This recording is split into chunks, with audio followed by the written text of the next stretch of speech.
All right. Hello, welcome. My name is Iqbal Akhtar, and I am an associate professor in the Department of Religious Studies at Florida International University um, in Miami. Currently, I'm not in Miami, but I represent FIU in Miami. And so this is actually a collaboration. So we are in the School of International and Public Affairs, the Green School of International and Public Affairs.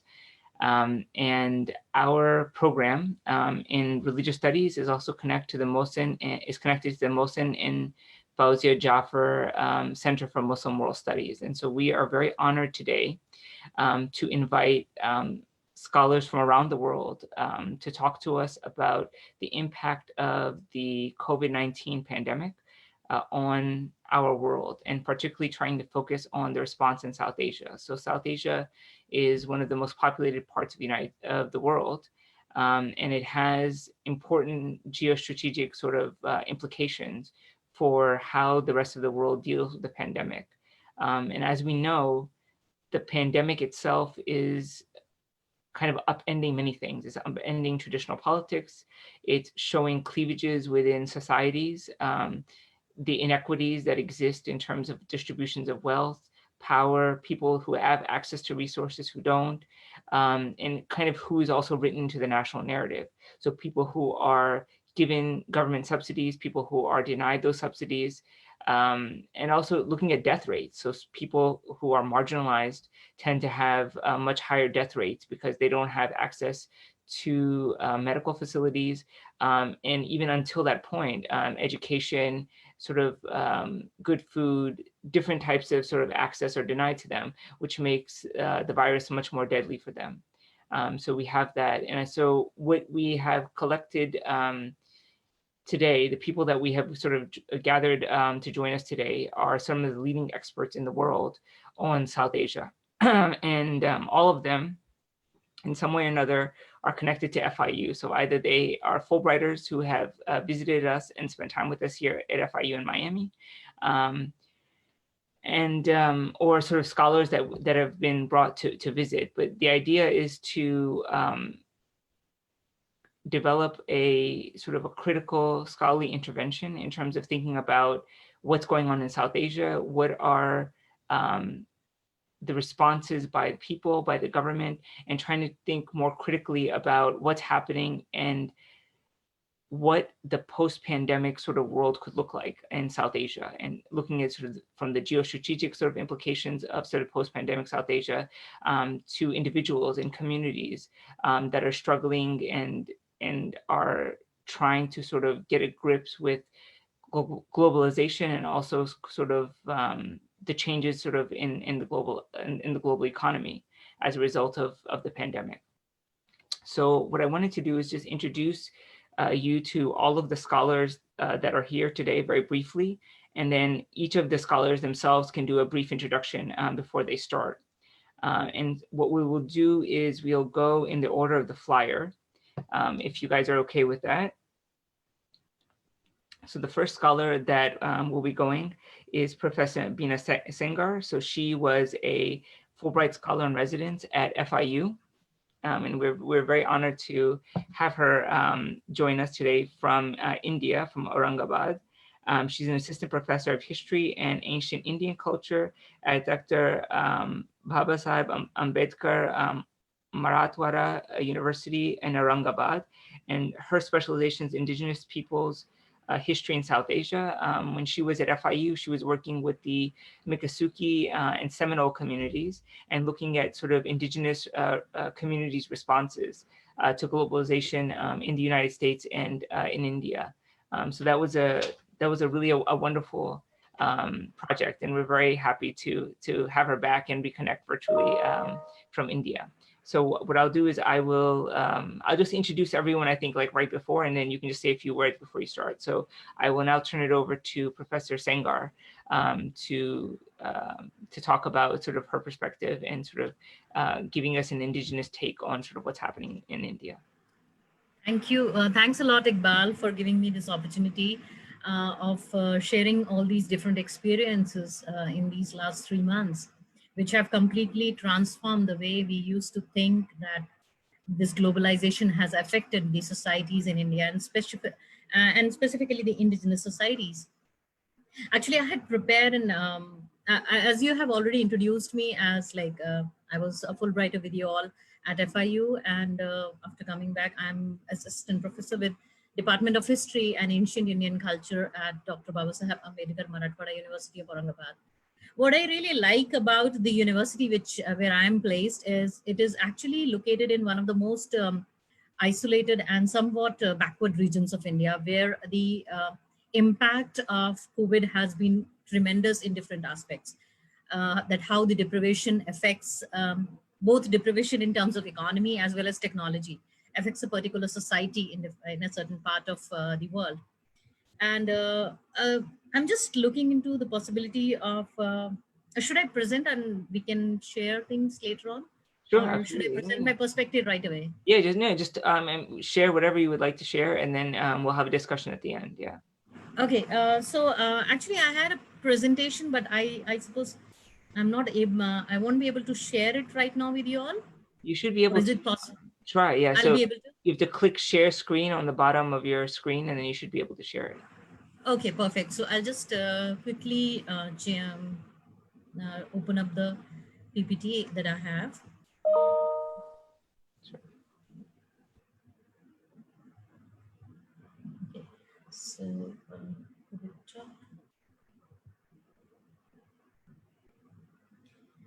just one second. Yeah, so here it is. Now we have it.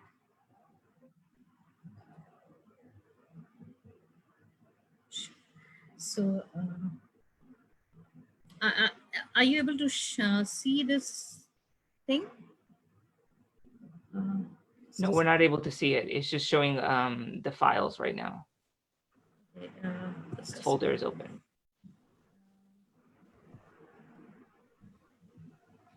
So sorry, just a second. That's okay. They're saying that you need to select the PPT for the share screen. So double click on it. Yeah. Click on the PPT. Double click. Yeah. This is the share. I think now we can. You're sharing the screen, but double click on the PowerPoint again one more time.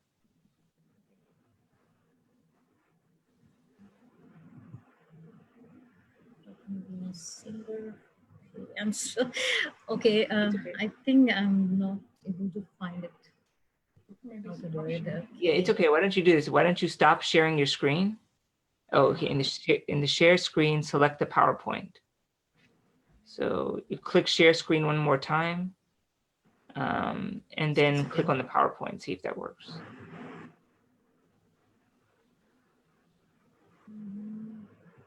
Your share screen mode. Okay. Yeah. It's sharing actually. It says your screen sharing.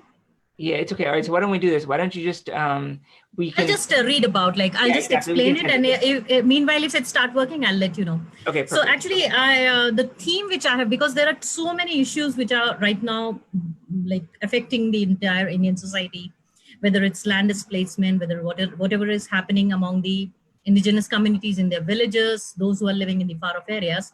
The biggest challenge right now is what we find is the circular migration.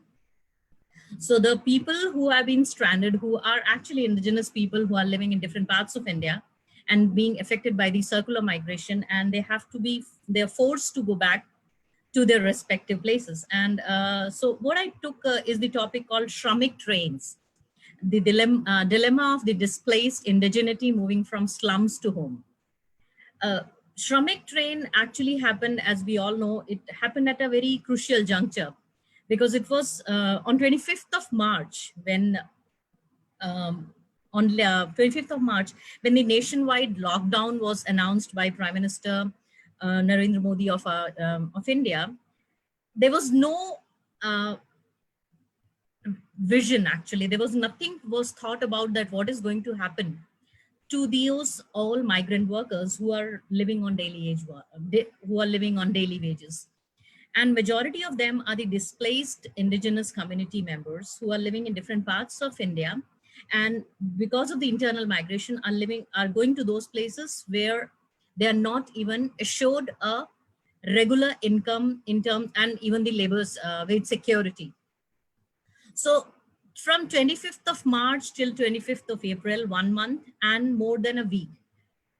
That means almost 40 days, these all people were not being given any assurance that how they are going to reach home. And the worst part of it came that even after so much of, there was so much of pressure, there was so much of media awareness, even then government didn't took any step as such. They didn't took any stand as such, except saying that these many things we are going to run buses and all, but nothing was done. And on 1st of May, that is on the Labor Day, it's very strange that why on Labor Day was it like significant about, they announced that they are going to have a train, and they call these trains as Shramik trains. Shramik means labor in India. Shramik is an Hindi word, which means labor. So these Shramik trains were started on 1st of May. And actually, these trains were also started not because of the central government was willing to start. It was a recurrent pressure which was coming from these provincial governments, and they wanted to have some kind of provision for these people who were stranded in their particular states and were actually becoming a lot of burden for the states as well. Because for last 40 days, all these states were trying to feed them and trying to give them shelter, but it was not sufficient. Because as per the statistics of 2001, in fact, 2011 and 2020 census, of course, is postponed now. But since 2001, there has been no nationwide, uh, what we could say, a nationwide extensive comprehensive survey of migrant population. So even the provinces were not knowing about that, how much population they have and how much population they have to feed and quarantine and give facilities to. So they were overburdened with the kind of financial pressures. And therefore, the first step was taken by the Telangana government when they could convince the central government. And because in India, railways is part of the central government. So these trains were started, and it's very interesting because the first train which was started between Telangana to Jharkhand.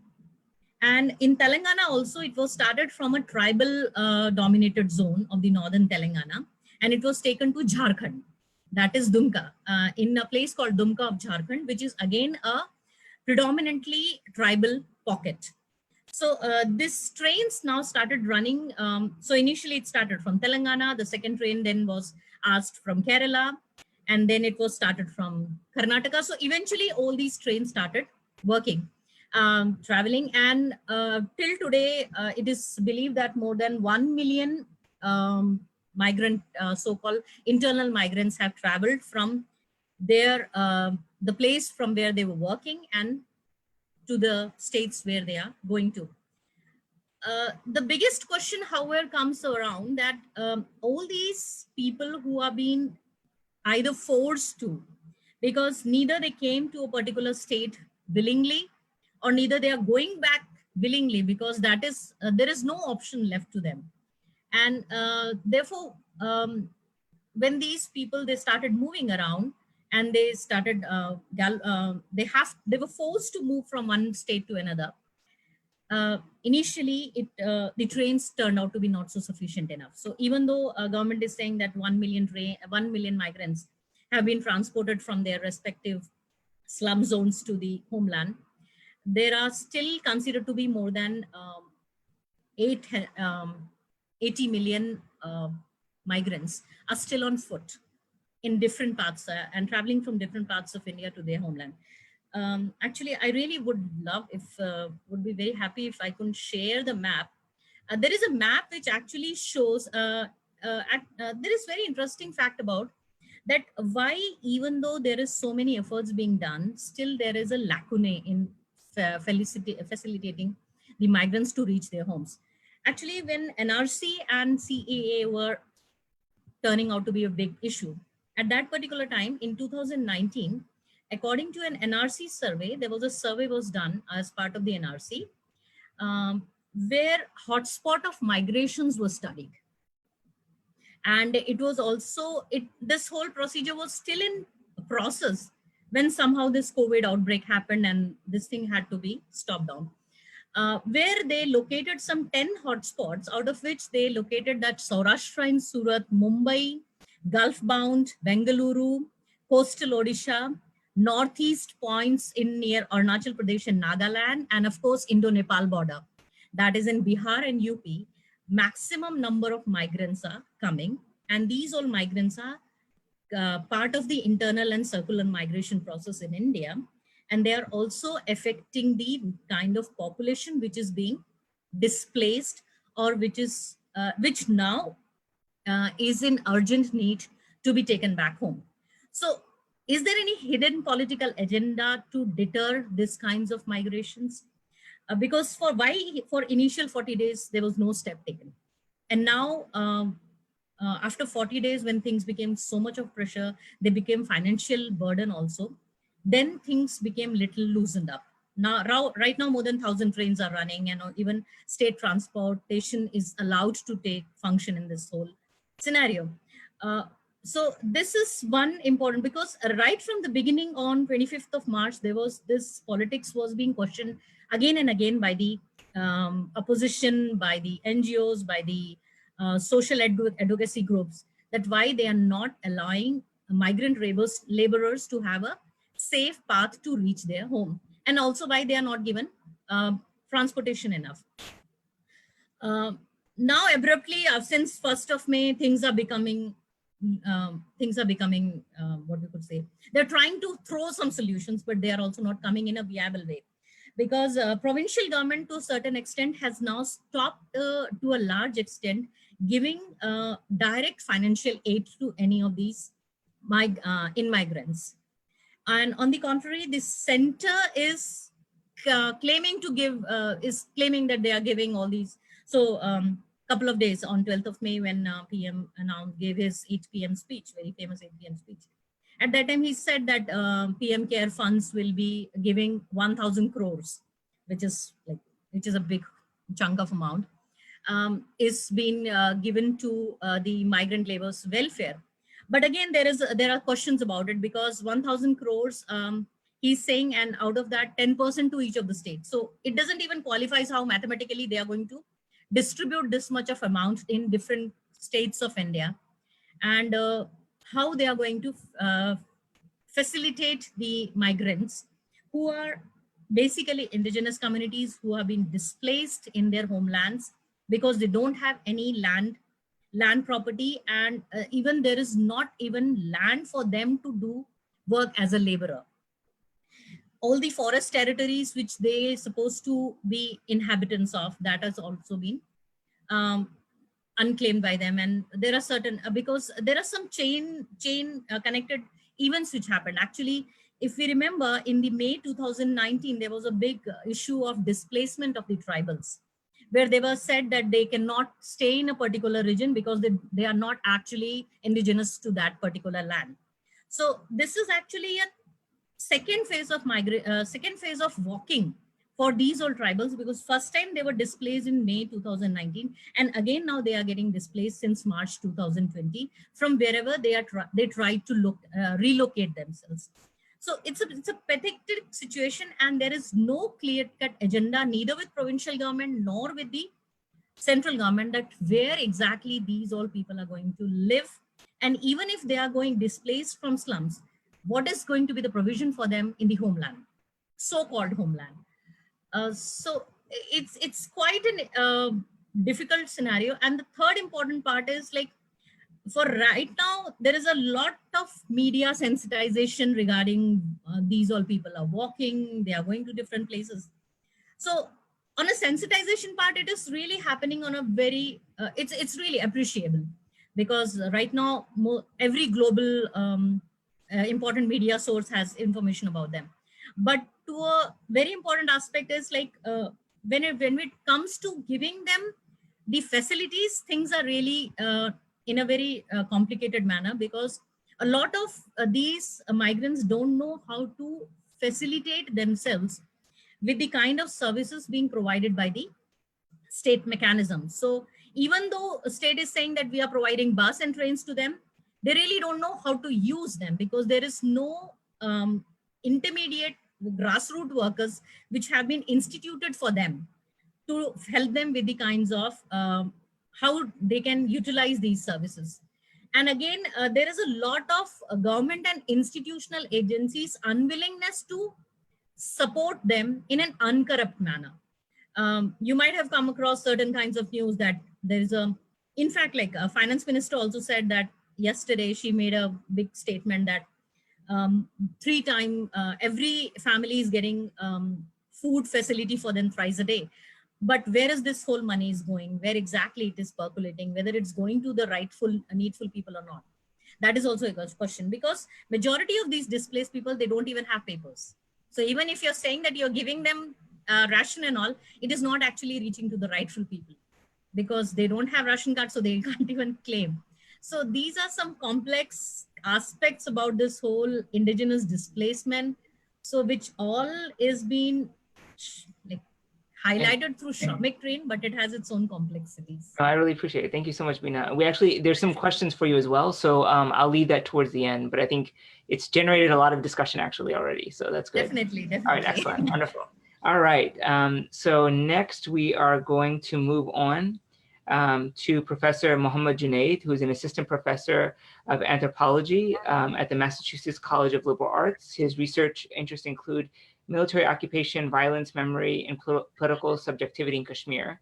And we were very honored to have him come to FIU recently and to be back with us on this panel. So thank you so much for coming, sir. Hi, everyone. Thank you, Iqbal, for the introduction. It's wonderful to be here, although the circumstances and the nature of our interactions kind of indicate the crisis we are in. I know I have very limited amount of time, and so I just will dive in right away. I want to kind of speak about the crisis, the pandemic, from a Kashmiri perspective, the experience of Kashmir during this time. Just to let you know that my research over the last dozen years has been in the region, Kashmir, the part of Kashmir that is occupied and controlled by the Indian state. So when this pandemic became, like the epidemic became pandemic in February, and radiated out of China, in Kashmir we had just come out of a 7-month-long military siege, internet blockade, and a lockdown. Our children, the children in Kashmir, had spent 7 months out of school, just there, and were forced to go back to their homes. They probably, I remember some of my cousins who are younger saying that they had been to school all of 5 days in that over the last 1 year. And so this is now the second month of the end of the second month of the lockdown. So all in all, they have spent 9 months out of school. Just to give you a background of what happened to Kashmir, why it was under lockdown, and why it is important to remember the overall nature of the structure of the power arrangement in Kashmir that India has placed, which makes Kashmiris highly vulnerable to crises like the pandemic. I just want to give you a little bit of a prehistory of what has happened. In August 2019, India declared a curfew in Kashmir, and it blockaded the internet and all forms of communication. Meanwhile, in its parliament, it kind of what it called a reading down or deoperationalization of it deoperationalized this Article 370, which had been part of this history of how Kashmir had come under Indian control in 1947. I'm not going to go back to 1947, but Article 370 had kind of become a hook to Kashmiri identity for a while, and many Kashmiris saw it as a stepping stone to their eventual national liberation from the form of control India has in there. Simultaneously, for many of you who may not know, Indian government is since 2014 especially is under a regime which is led by Modi, who is a lifelong member of this right-wing paramilitary organization called RSS. If you look at the ministries in India, the central ministries, close to 38 out of the 53 ministers are from the RSS, which is around 70% of the people. And these people have explicitly stated, not just like in their private conversations, but openly on their websites, openly in public spaces, stated that their agenda in Kashmir has been forcible demographic change to solve the historic problem of Kashmir by changing facts on the ground. So August 2019 decisions were based out of that ideological agenda. Now, Kashmir, the situation in Kashmir has been dire since 1947, but particularly since 1989-90, when India basically sent close to 350,000 Indian, soldiers into the region to quell mass protests for independence. Since then, Kashmir has effectively been a military occupation, which means that the decisions that are taken in Kashmir about policy, how to relate to the civilians, is based on national security, based on the interests of the Indian state. All of this has meant that systematically Indian government has incapacitated any form of civilian administration in Kashmir, or any form of administration that has any democratic say from the Kashmiris themselves. One of the effect of this policy, this militarized policy, has been systematic gutting of civilian institutions, including hospitals. Perhaps most of you would know that WHO recommends that there should be at least 1 to 1,000 doctor to citizen ratio in different countries, so that needs of the populations can be met. In India, which is still a third world country, the ratio is already low at 1 per 2,000 civilians. In Kashmir, it is 1 per 3,866 civilians. Not only that, over the last 30 years of counterinsurgency warfare in Kashmir, there are various reports, especially by Médecins Sans Frontières, the Doctors Without Borders, which say half of the population in Kashmir suffers from psychosomatic trauma and illnesses. Half of the people have physical and mental trauma, and many more have witnessed violence done to them or done in front of their eyes. And so we have a highly incapacitated population under the occupation, a highly incapacitated civilian infrastructure, medical infrastructure in Kashmir, which becomes a perfect recipe for a pandemic like this to kind of create a disaster. And this is precisely what has happened in a way. For instance, we don't know with India, although the news reports, I have learned to not trust anything that Indian government has been saying. There are newspaper columnists who say that that Indian government's statements are like fire hose of misinformation. And in Kashmir, the numbers are still not out of proportion, because now, based in the US, we're looking at the world from this perspective. The numbers are still in the low thousands, and the deaths have been small.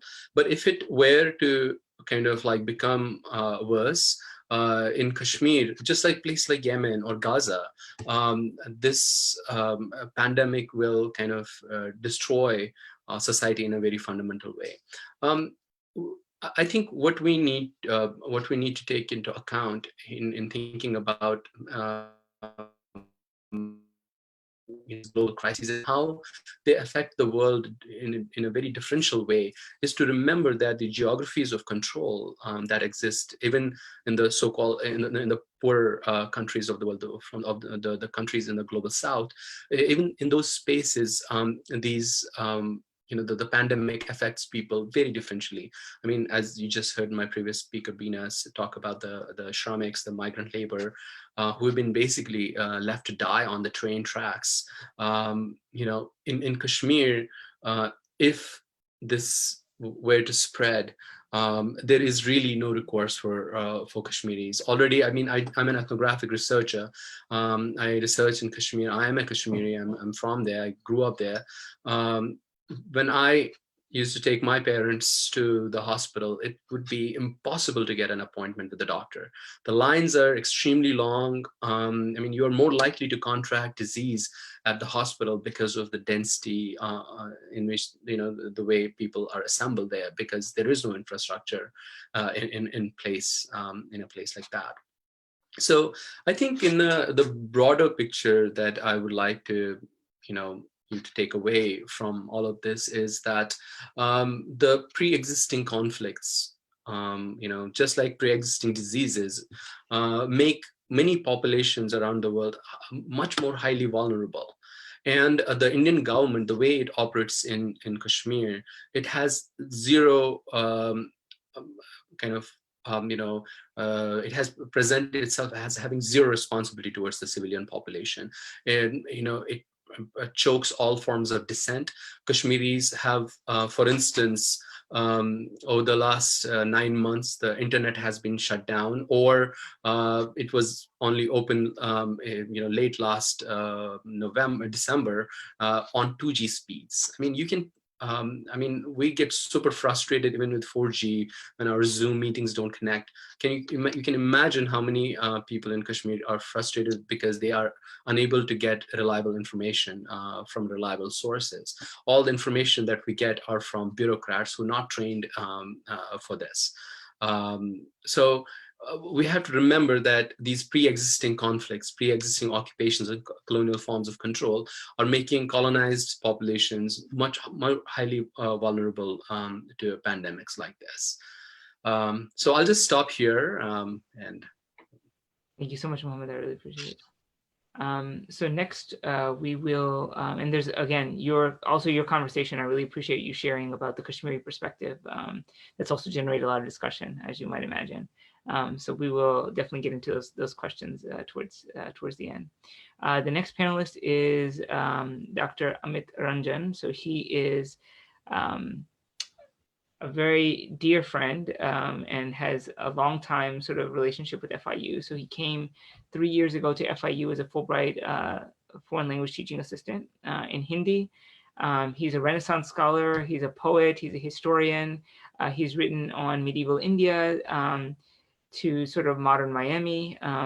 He is currently teaches literature at NCERT in Bhubaneswar in India. And one of his books that he presented, the poetry collection, was Find Me Leonard Cohen, I'm Almost 30, and he gave a reading at FIU. So he is working on a book on,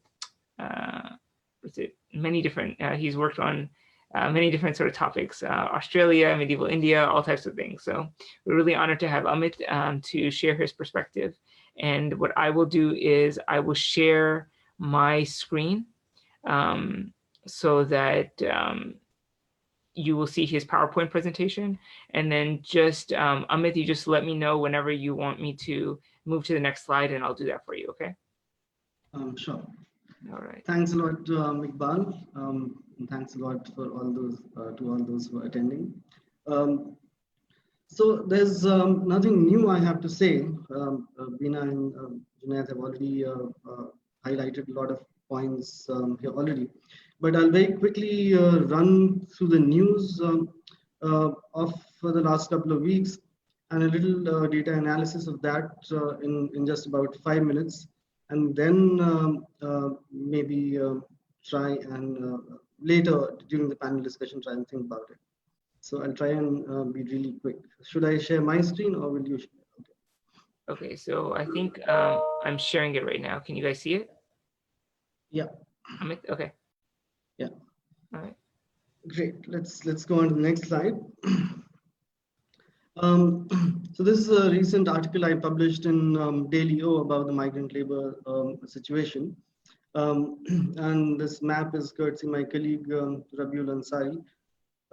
So the map on the left is the place where migrants have gone for work. So the green areas that you see are districts where there is migration of more than 10,000 people. So the picture clearly that emerges out of this is an east to west sort of migration. You can see that the western half of the country is much more greener than the eastern part, though actually in terms of greenery, it's the eastern part which is much more green. And the red spots that you see are the major cities where the population of migrants is in above 5 lakhs in some places like Bombay and Surat and Ahmedabad, Delhi and so on and so forth. The map on the right is the special economic zones of India as of 2020. So the map on the left, the migration figures are from 2011 census. The next census that we're going to have is 2021.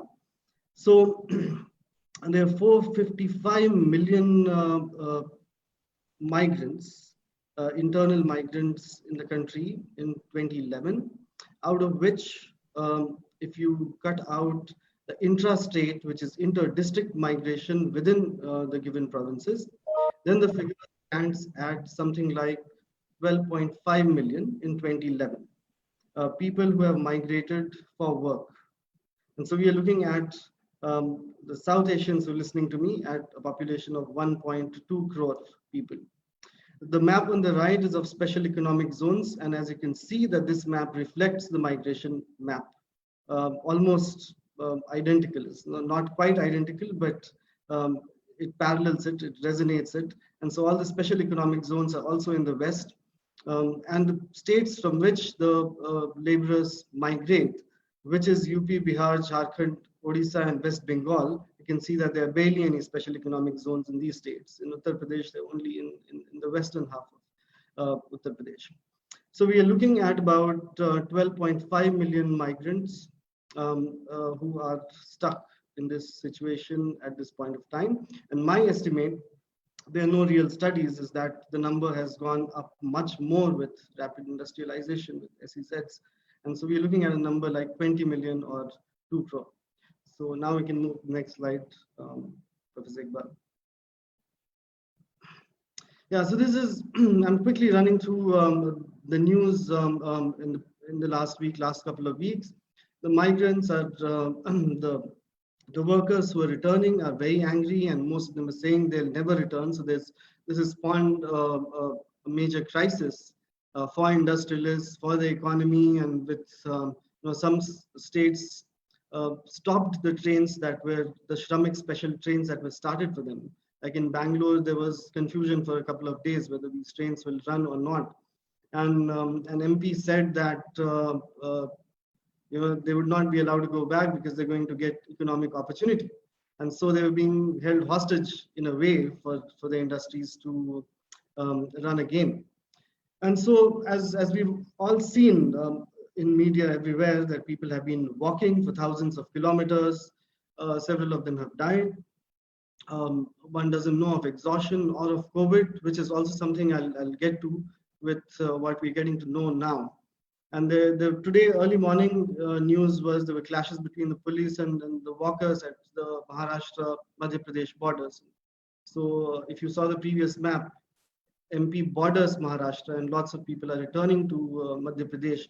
And in between many of these states, the states have dug up trenches so that traffic does not pass between them, because everybody wants to keep their figures intact. Nobody wants an inflation in their figures. And so this morning there was riot between the police and the workers because they're hungry. They're almost home, but they cannot go home. And yesterday there was riot in the Chandanagar district in West Bengal with and it was a communal riot. And so it's also been taking a communal color, as we all also know, that some of the returnees, the fear amongst the local population that they may be infected, and they would not allow them inside the village, which is also happening in a lot of places. Ravish Kumar on NDTV has been doing a very good show called Desh Ki Baat instead of Desh Ki Baat, which is a sort of inflection to denote colloquialism. And in that yesterday's interview with several people walking on the road, everybody is eating biscuits. There's nothing that they have. And it's almost like biscuit is the national food. So he showed visuals of at least 20 people saying the word biscuit. That is what they're sustaining on. And there are lots of road accidents that we are also seeing because people are driving rickshaws, cycles that they're buying in black on the roads. They're driving auto rickshaws, small tempos, and so on and so forth, and trucks are hitting them. The drivers are tired, or what is happening, one doesn't know. And the highway management is also not working towards it because toll brings in a lot of money for the government and the ambulances and stuff, but all of that seems to be defunct right now. And of course, we've seen 16 people crushed by a goods train, and that's primarily because people are being harassed by the police on the roads. They're not being allowed to walk, so they're choosing unsafe ways like the railway tracks or lesser known paths, and that's very risky. And so the police brutalities are also incomprehensible as to why it's already been around 2 months, and they know that these people are hungry and destitute.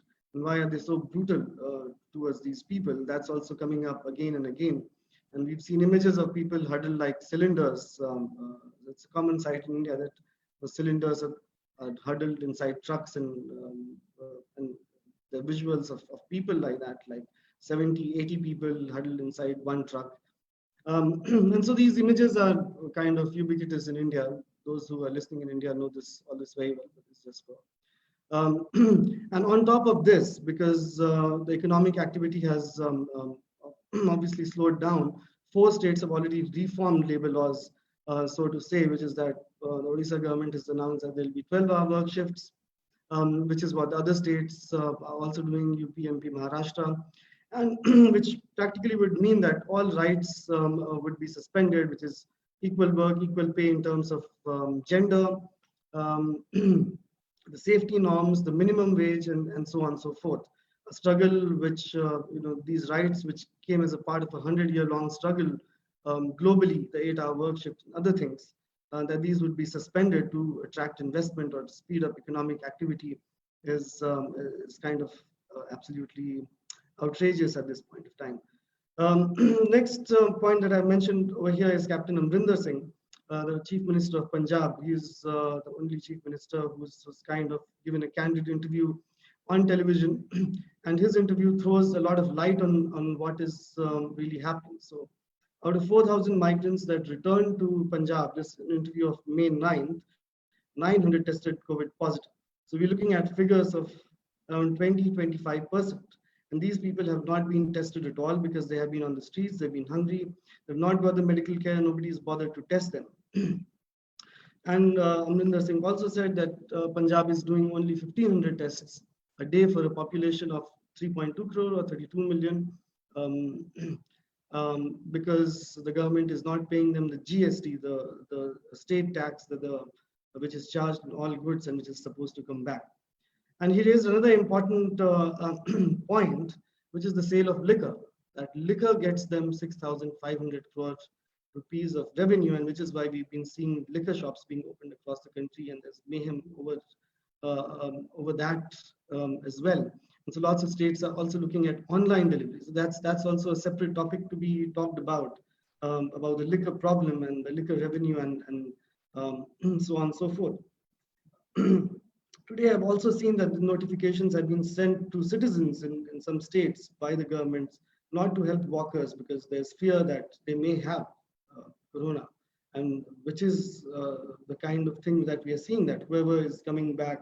We've seen the case of Punjab and Odisha also. Migrant workers who've come back from Surat have tested positive, around 40 of them out of 80. And so figures clearly suggest that there is a spread amongst these workers who are walking back. And so the government is really afraid and they're stopping people from helping them as well. So if 20% people are positive, and if we are looking at those 2011 figures of 1.2 crores, if we think that only 50% of them are walking on the streets right now, or let's say even 25% of them walking, convert 20% of that, we are looking at a figure of between 5 and 10 lakh people who may be infected. This is a sample size and it works. I'm no scientist to comment upon that, but speculation. And the government is also running trains now, the regular trains, apart from the Shramik special for the workers. And the first train that arrived in Bangalore today, 800 people were asked to be quarantined. For what reason? One doesn't know whether they had temperature or what. That's not clear, but 150 refused the government quarantine facilities because they are in pathetic condition, not good condition. So 150 decided to return. It's a 36-hour journey. They took the next train back. And so eventually, the big question that we are looking at is what kind of future are we looking at in terms of social discrimination? If the working class population is affected, we've already seen all forms of discrimination, that it was given a communal color, that people have been asking vegetable vendors for their Aadhaar cards, which is the universal ID in India, and so on and so forth. So with physical distancing important for this, what will be the new normal when we are through with this? Will older forms of social discrimination like untouchability rear their head again? And they're very important questions and grim realities that we may be looking at in the future. Thanks.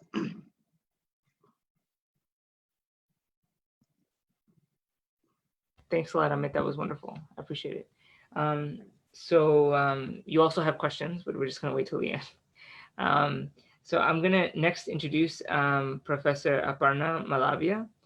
So she is, let me see if see if we can share her video. Okay. So she is Fulbright Nehru postdoctoral scholar from India. And she is a professor. She's working with Professor Sunanya Myra at the Department of Asian Studies at UC Davis. She's an ethnographer and a researcher of refugee studies.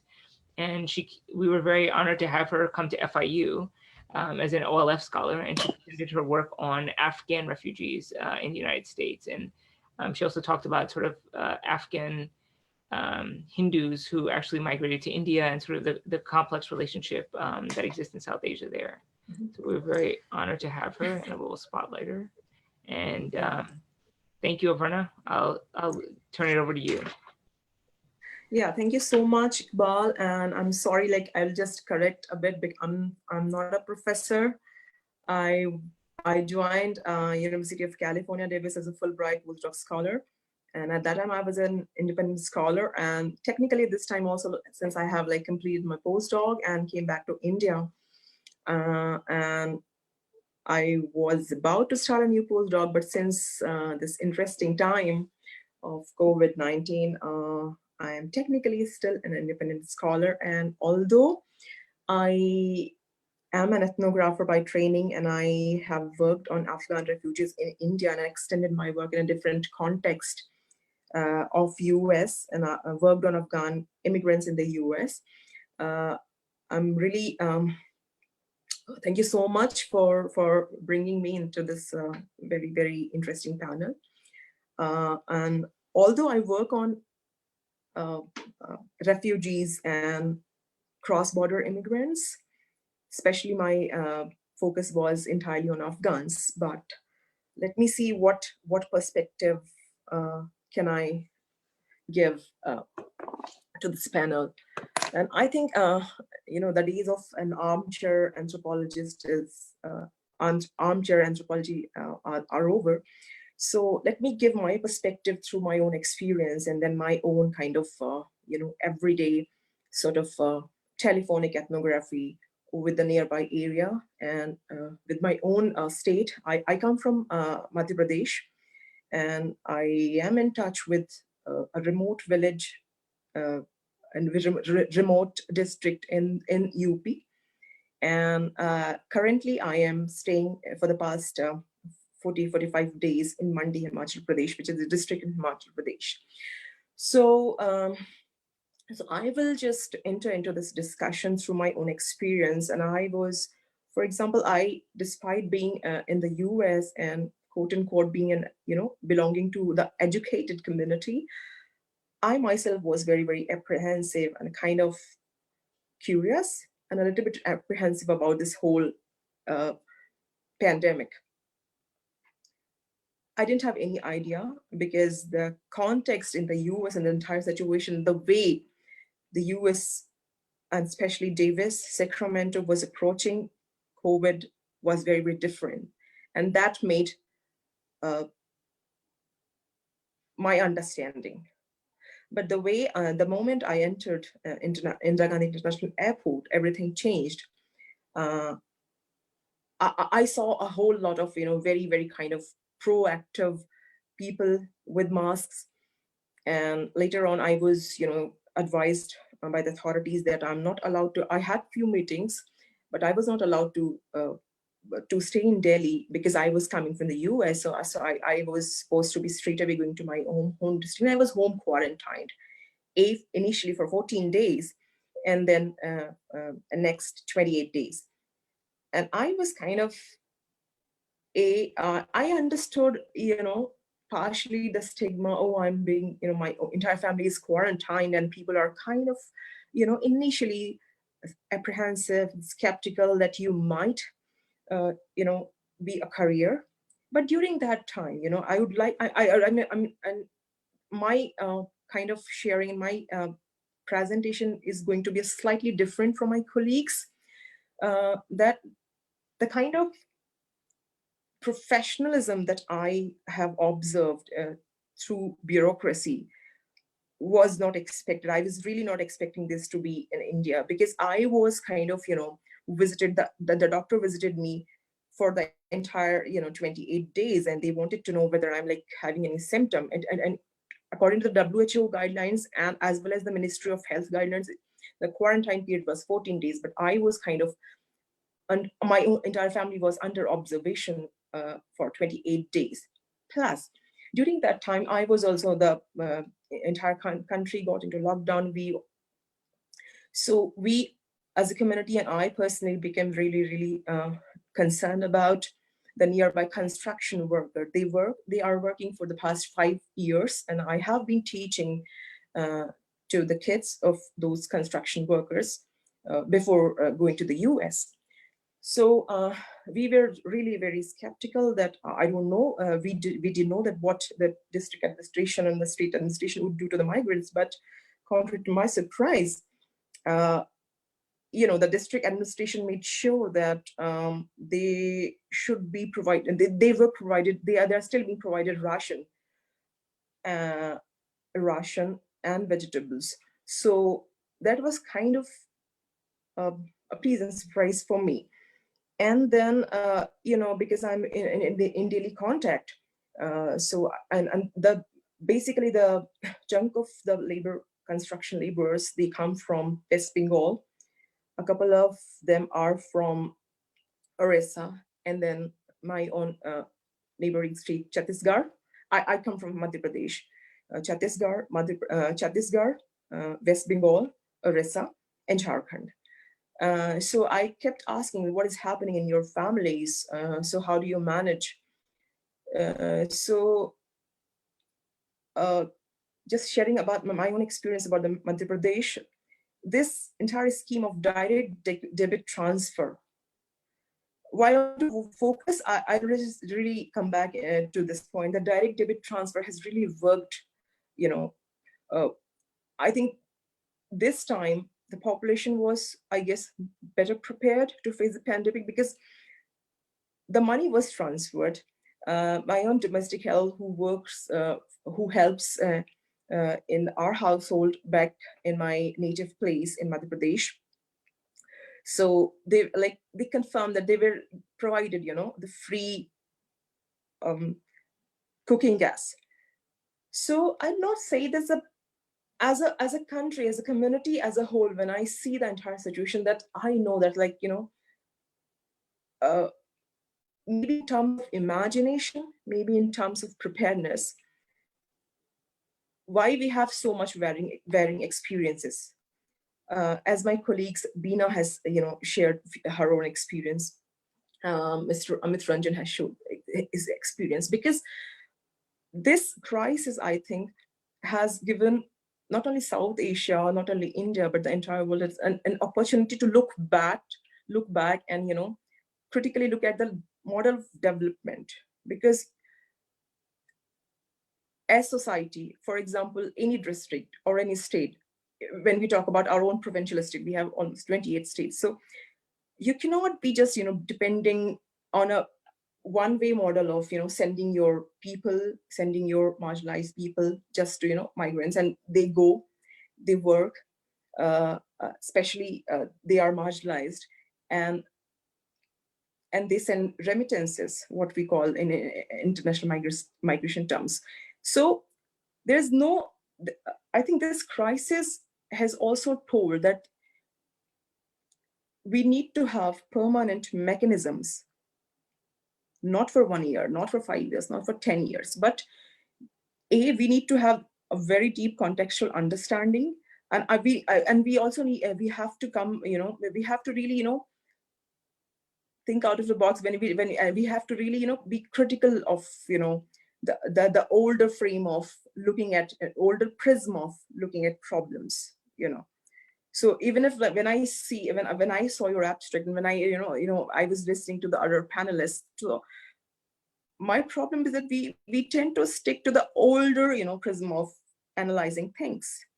So my question is that I might not be having solutions, but I do realize that we need to think something which is going to, give us permanent solution, which is really realistic, and which is, one solution cannot fit for the entire population.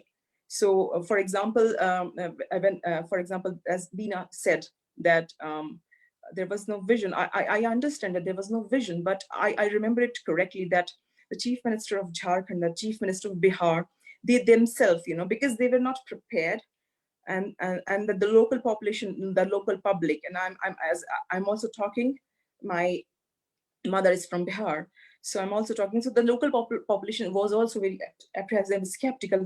Hey, if we are going to receive the migrant workers, even if they are our own people, we are going to be, we are going to get that disease, get corona, get affected. So there was a case. There is a village in Jharkhand where, the villagers, they kind of protected.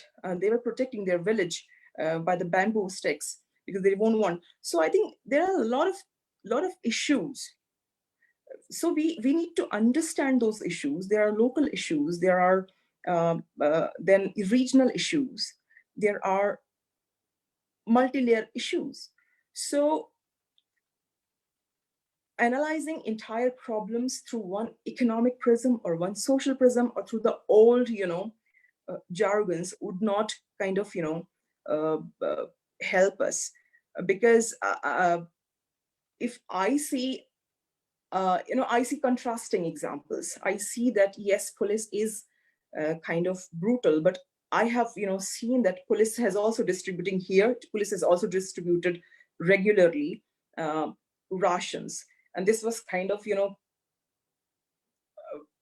coming from, and, bringing up in India, this was kind of a different scene for me, which I'd like to see more. I would like to share one example from Punjab. So there, what happened then during the lockdown, since, I think Bina has also already shared with you that there was there's still the rule that you can only go to, in restricted hours between, I guess, 7. It varied from state to state, but mostly it was 7 to 10. In those hours, you were allowed to purchase vegetables, and they were like, people, the brokers who restricted farmers and who were just, fixing prices. So there was a kind of very concerned. We were all concerned. The government were also concerned that the prices kind of, the people might be exploited, especially in these times, in the times of crisis. The people who are marginalized, they are the one who get, exploited the most. So what happened that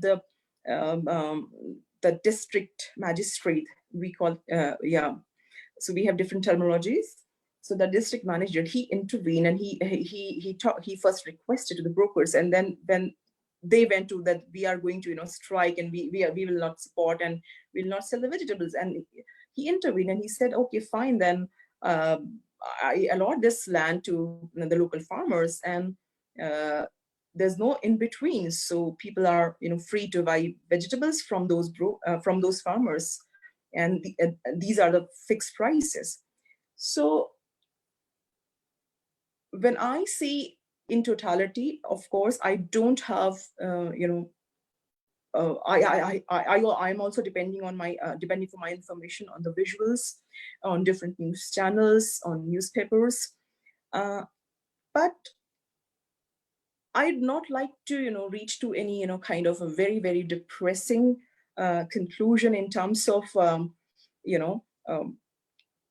I would rather be open to understand this crisis in terms of looking back to understand what needs to be done in terms of how our political system should work better, how our bureaucracy, how can we make our bureaucracy work better, and if partially that bureaucracy can work in a comparatively and professional manner, and can be more responsible, why do we need such crisis? So these are my, I think I'm more open to the discussion. So that's my yeah. Thank you, Aparna. I mean, that was very, it's interesting also to, to get that perspective, and also to question the modes of development. I think that's a very important way to think about kind of what's happening, the uneven nature of that. So that's great. Yeah, looking forward to the discussion as well. All right. So the next scholar that we will have is Professor Sadia Mahmood. And so I will spotlight her.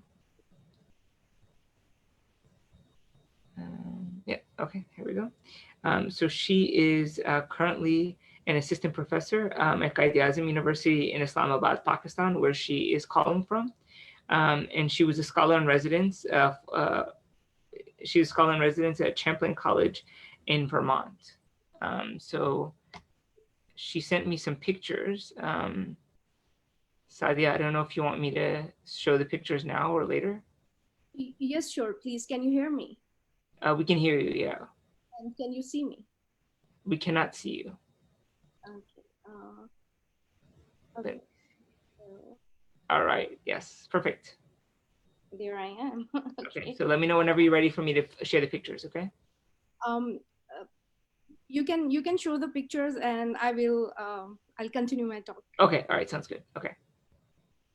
Thank you so much, Iqbal, for having me today. That is so generous and so kind of you for bringing the South Asian scholars together on one panel and talk about really important issues that are affecting us, and not only as ordinary human beings, but also as scholars. So the highlight of COVID episode in Pakistan thus far has been politics between center and provinces. The other highlight is religion. So this is what I have selected today to briefly discuss with other panelists and on this forum today.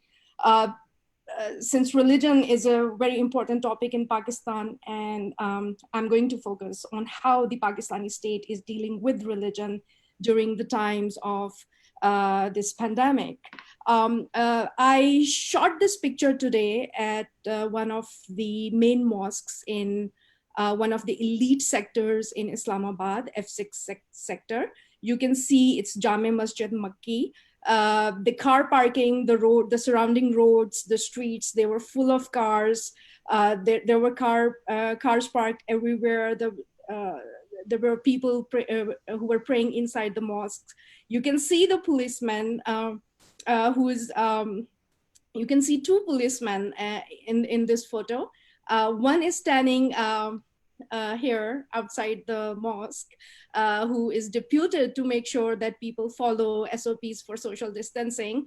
And you can see another policeman here in the skirting area, who is praying with 3 other men on the road. So they have probably preferred not to go inside the mosque in order to prevent themselves from corona, but they have started the Jamaat, the congregation outside the mosque to say their Jummah prayers. The other photograph that I shot the other night is for the communal Aftar food that is a tradition in many Pakistani cities where people do charity and feed the laborers at the time of opening of the fast in the evening. So you can see that the activities are still going on, and I just saw Zafrin's question in the question list whether the social or physical distancing is possible in South Asian societies. The answer is absolutely no. It is in this picture you can also see this vendor who is selling the twigs, the miswaks, for the worshippers. So religion has shown many interesting aspects of Pakistani society, and how Pakistani state and society, they are negotiating these religious practices in the context of COVID-19. So when the pandemic started, everyone knows that the epicenter was Wuhan, and everyone was start talking about China, and there were a lot of Pakistani students who were stranded in China. And there was a huge protest here in Islamabad where parents, they gathered outside outside one of the meeting halls where they were supposed to meet one of the federal ministers. The meeting did not go well, and the parents came out on the road and they started protesting and insisting that the government must bring their children back from China. The government did not heed. The government was able to curb that protest. The second episode of where religion comes in, it starts with the Tablighis and the religious pilgrims who had gone to Iran and were coming back from the Taftan border, in Balochistan province. So this is the time where the religious, the sectarian and the communal rhetoric also sort of came to the front, where Sunnis and Shias were simultaneously blaming each other for spreading the coronavirus in the country. However, this soon, the government was able to control this rhetoric, the rhetoric of hate, the rhetoric of blaming the other sect for spreading and becoming the carrier of the virus. So this narrative, this rhetoric receded soon as the state was able to control it and prevent it from taking an uglier shape, thankfully. The communal hate did not divert towards the non-Muslim religious minorities in the country. So none of the religious minorities were blamed or accused for spreading the coronavirus. This, however, does not imply that the pandemic made the already existing fissures and fault lines, especially those targeting the Ahmadi community, disappear totally from the country. So one of the federal ministers recently even went on saying that Ahmadis are not minorities, they should be put in a category, they should be placed in a category which is separate from the category of minority, So these kind of issues which already exist in Pakistani society, they are still being debated as they were before the pandemic had started. So I don't see any change in the politics of religion happening during the pandemic or even after the pandemic is over. Now, coming to Pakistani state's campaign and attempts to regulate the religion during the pandemic, now this campaign has remained exclusively Muslim-centric, and it has focused on regulating the religious practices of Muslims only. So they have been dealing only with the majority community. So,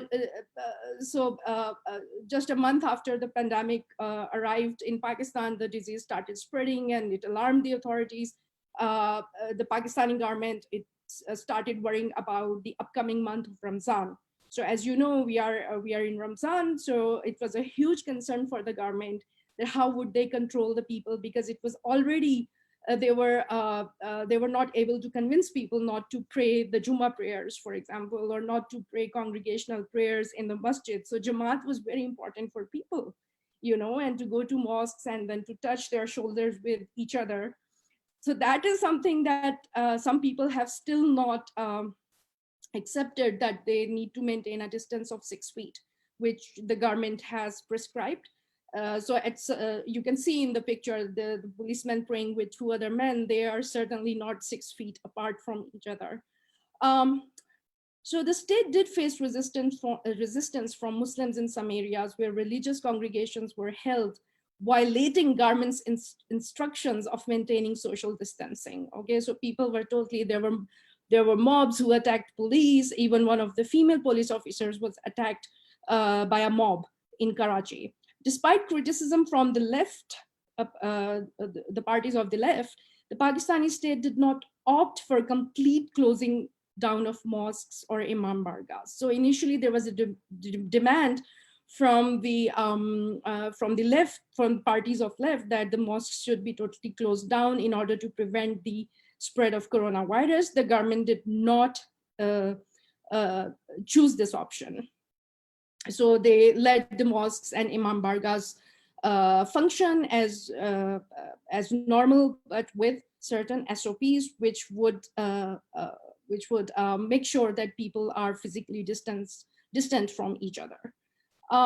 So the government, the state, negotiated the policies of congregational worship at mosques and imam bargas with a prominent religious leader. So there were huge headlines on the television. The president, Arif Alvi, he himself was overseeing this issue. He was regularly tweeting about the religious ethics to be observed by a Muslim community in the times of pandemic.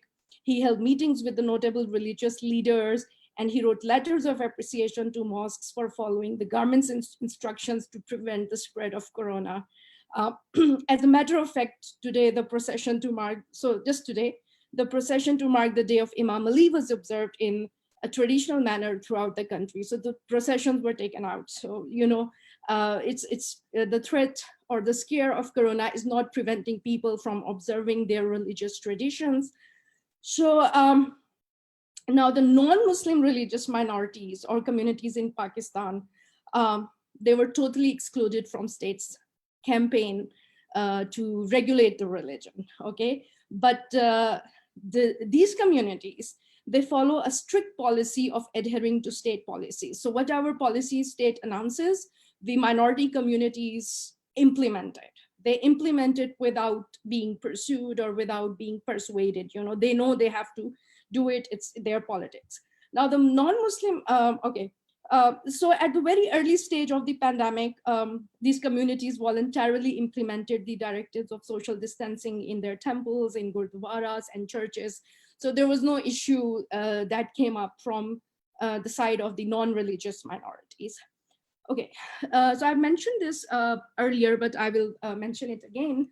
The communal or hate speech did not get directed towards any non-Muslim religious community in the context of COVID-19. So, as we see, as it was happening in India, that Tabligis were blamed for spreading corona. So this did not happen in Pakistan after the initial episode of things between Tabligis and the other religious community. Having said that, I do not mean to imply that already existing fault lines and structural vulnerabilities of everyday life totally disappeared from the lives of marginalized communities in the countries. They do exist and they are impacting these people. How exactly? It is very difficult to conduct a field work in this condition,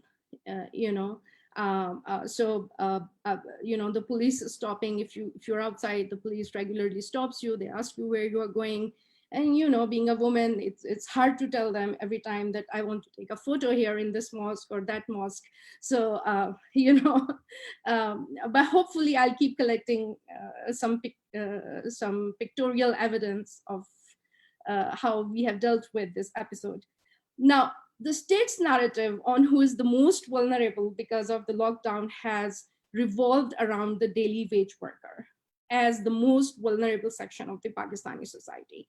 Now, the daily wage earners belonging to Muslim communities, might have a better access to political representatives in their localities and constituencies.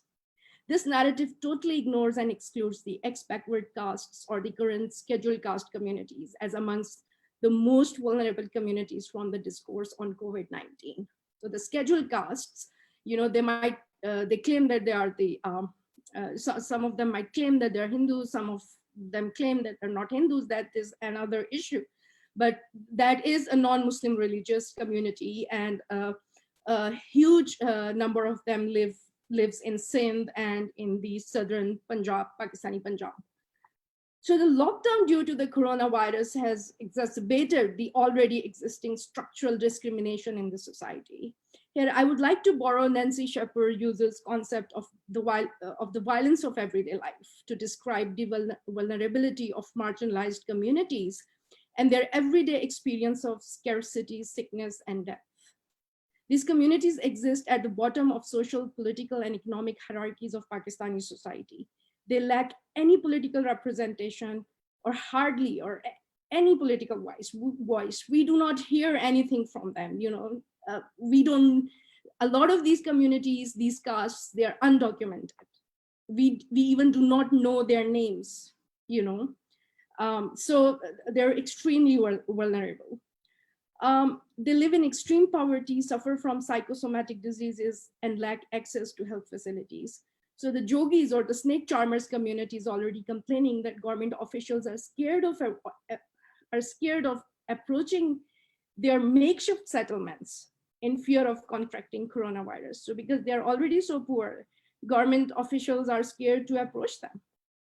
Okay, and the testing facilities, the tests are they're considerably expensive. So these people who are already poor, they are not under the political patronage of any major political party. How do they access the health services? That is a major concern here. So these communities might not have the virus, but already existing poor health and economic conditions may prevent aid reaching to them on time. Thus, the communities classified as scheduled caste communities are extremely vulnerable to the impacts of COVID-19 in Pakistan. Now, the social distancing reminds the ex-untouchables of the discrimination, or as they call it, abharchit, meted to them in the past. Okay, so in the past, they were kept socially distant, they were not to be touched. Their touch would pollute the upper castes.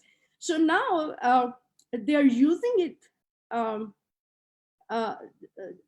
to recall the past, and they're using humorous proverbs over social media to discuss the current social distancing, which now doesn't discriminate against anyone. Okay, so now even upper castes, they have to maintain the social distancing.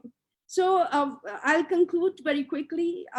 In my opinion, only a more comprehensive policy of understanding how different communities might be experiencing the effects of COVID-19 will prevent marginalized communities from experiencing extended trauma. You see, the major part of the story is that we are not even hearing the stories.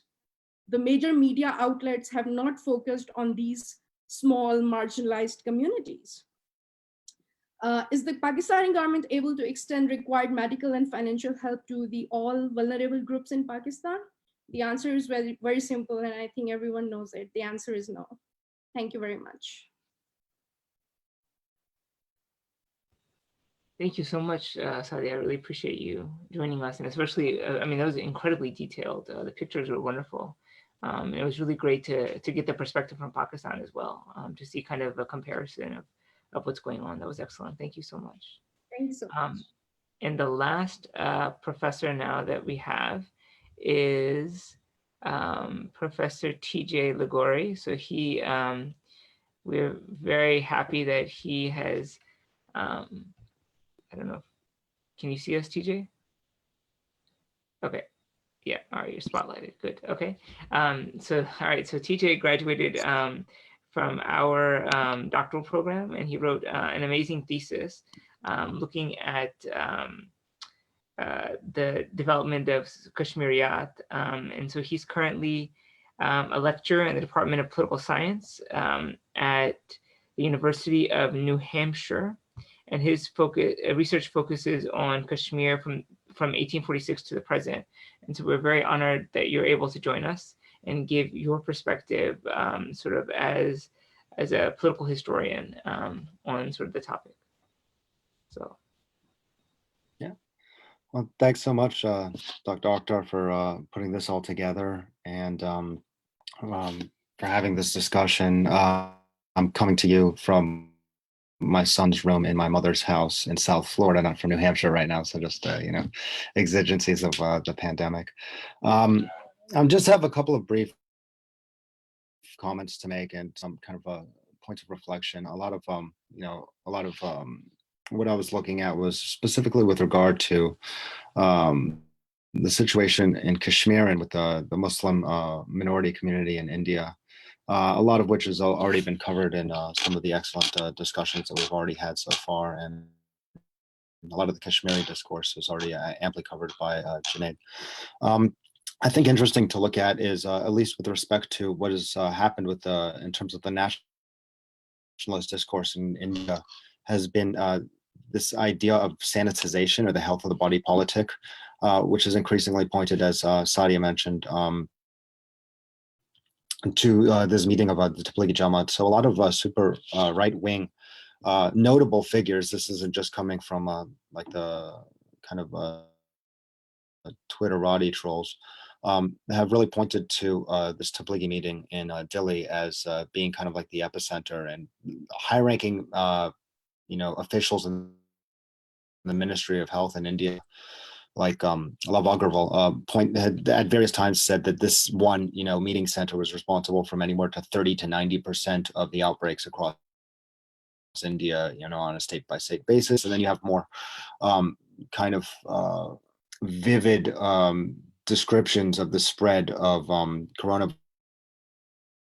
coronaviruses being deliberately to the Muslim population in India.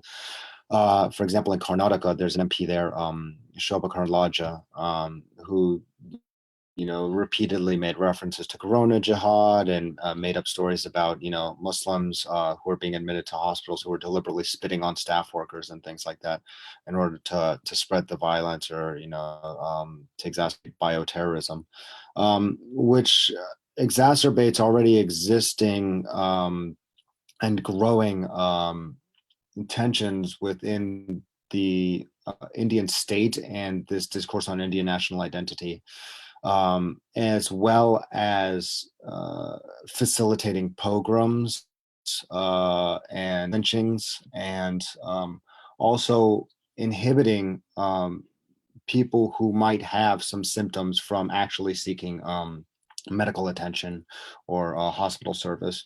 So again, this isn't just kind of an isolated phenomenon. These are a number of really high-ranking, BJP chiefs of state parties in like Himachal Pradesh, in Karnataka, in Bengaluru. So there's been a number of these types of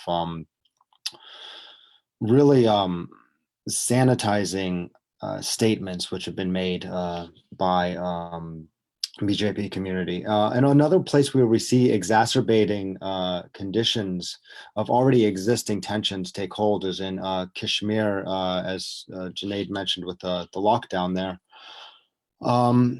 So this is kind of a continuation of the already 7 months lockdown, which had been installed from August. And as mentioned, there has been a huge restriction of communications and internet access, which really inhibits, not only information, but also seeking advice, treatment, and these other kind of options available to people who are concerned that they might be carrying the disease or a loved one might be carrying the disease, which, and then this also prompts this increased militarization of the area in order to police this continuation of the lockdown in order to basically affect the security of the region. So there's been a number of these kind of fake encounters.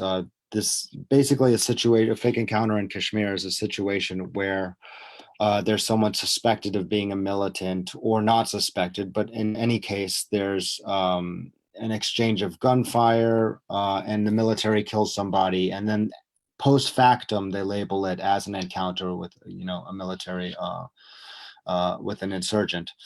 So there's been three civilians, high profile kind of cases of these civilians killed in just the past week or so as a result of being suspected of being insurgents because they're outside and because they're not obeying or perhaps not properly listening to authorities who are at checkpoints. So this was just 2 days ago. Someone who was at a checkpoint was killed under some type of argument that might have broken out. Then a week before that, suspected commander was killed in Kashmir as well. Then just a few days before that, on May 4th, there was a supposed encounter which took hold, and then the military went in pursuit and ended up killing a 14-year-old boy, Hazembad. So there's been a number of that hasn't actually broken down the control and the lockdown over Kashmir. If anything, that has kind of exacerbated it, and the policing and the governmentality of the area there. So these were just a couple of the reflections that I had. And also, I think we have to think more broadly, even in Kashmir and India more broadly, about the possibilities of governmentality and the extension of control. I think it was last week or the week before, the Modi government released this idea for a COVID-19 tracking app to basically make sure that they can monitor the movements of people and surveil, who perhaps they might have come in contact with. The extension of surveillance and governmentality, this would be kind of more broadly across India, which I think already has over 1 million users, is I think cause for concern as well, as is the growing discourse on the sanitization of the population. So it's just a couple of these reflections which really have animated my concerns with what's been going on in India and in Kashmir more particularly.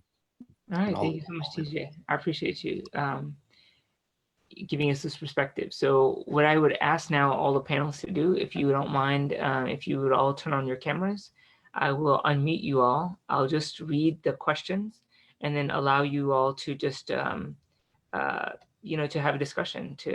So I'll just read it out for people who don't have access to reading the text right now. So we have, we have a message from Danish. He's asking, and I'll just read all of them, and then you guys can answer whichever ones you'd like to. Are they using any of the promised funds to test these poor migrants on COVID-19? Abhishek has a question. Thanks to all the panelists, how do you specifically see politics changing in the Southeast, specifically in India? From Chinmay to Madam Bina, don't you think that the federal structure of India has become so corrupted that it now causes much problems for migrant workers? Zafreen asks, what is communal color? Is it based on ethnicity, rural, urban, migrant, or other qualifiers? Jesse's thought it was interesting. We talked, Zafreen has asked, has ration distribution in Pakistan followed social distancing guidelines?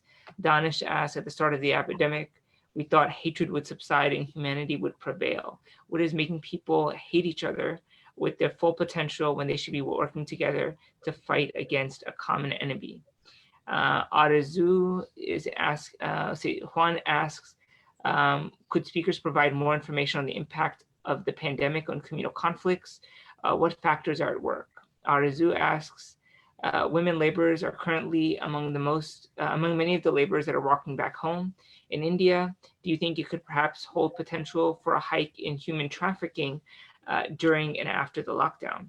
Madam Aparna, from Chinmay, since you're working in the area of refugees, can you throw some light on the situation when countries are not allowing citizens of other countries to go back and forth? An anonymous person asks, do you think when one looks at positive incidents of kindness and compassion by Indian state institutions like the police, it's just reinforcing the exception proves the norm? Arzu asks, does social sector work closely with religious policies during COVID relief? How are NGOs and organizations without government authority working amongst the pandemic? And the last question, or the last statement is from an anonymous. There were reports that religious minorities in Pakistan did not get benefits of rations and faced a similar situation to migrants in India.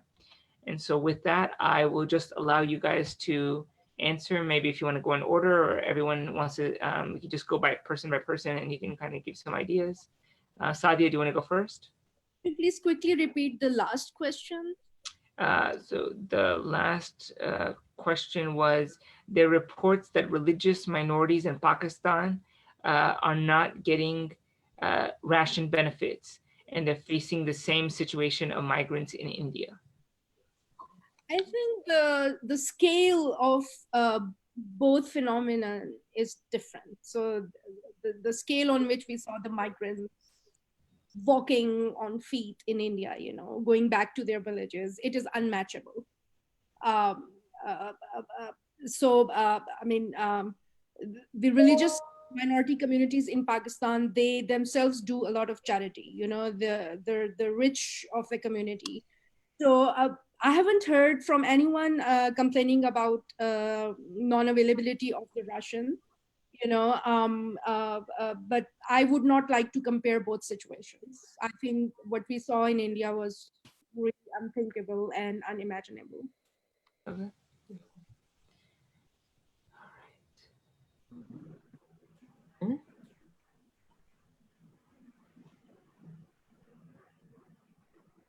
Who wants to go next?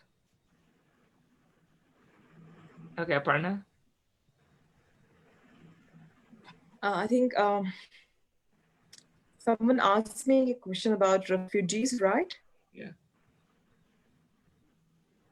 I think Chinmay or someone like. So, see, India, I mean, it's a complex situation because in India, the UN, refugees mostly are registered under UNHCR. So whatever little communication I had with the UNHCR during this period, that UNHCR is mostly the UNHCR registered refugees are settled in Delhi. So they are providing the safety marks, and they have already been educated through their different partner organizations about social distancing, and they have been provided, I guess, sanitizers and all. But of course, the situation will be kind of a matter of concern. And I guess I would like to just add my own kind of perspective, if you allowed me, about the the pictures of migrants working on roads. Say, just again, because I have been just in a kind of daily interaction with the migrant workers here working here. So it's not always kind of, I think it was, the picture is not necessarily as grim everywhere. Here they were kind of assured that the work was not, because this district was always in the green zone. So technically in this kind of area, the work was stopped only for 1 week. And then they were assured that the work was will be started later. But the migrants themselves were kind of, they were panicking that why should we, and then the because of the lockdown period, the stop period was extended for the next week.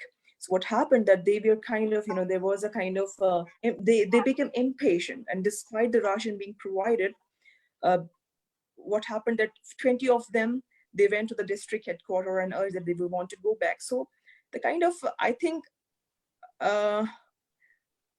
if there had been a kind of better communication, both from the central government as well as state government, the situation could have been handled in a better manner.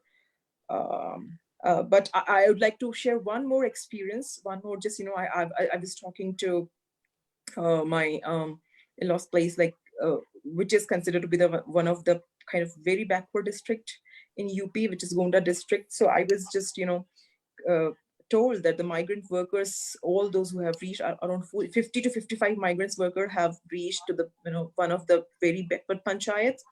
So they are they are given shelter. in the Panchayat Bhavan, and they are being quarantined and provided rations. So, I mean, there are like all the pictures to see and analyze.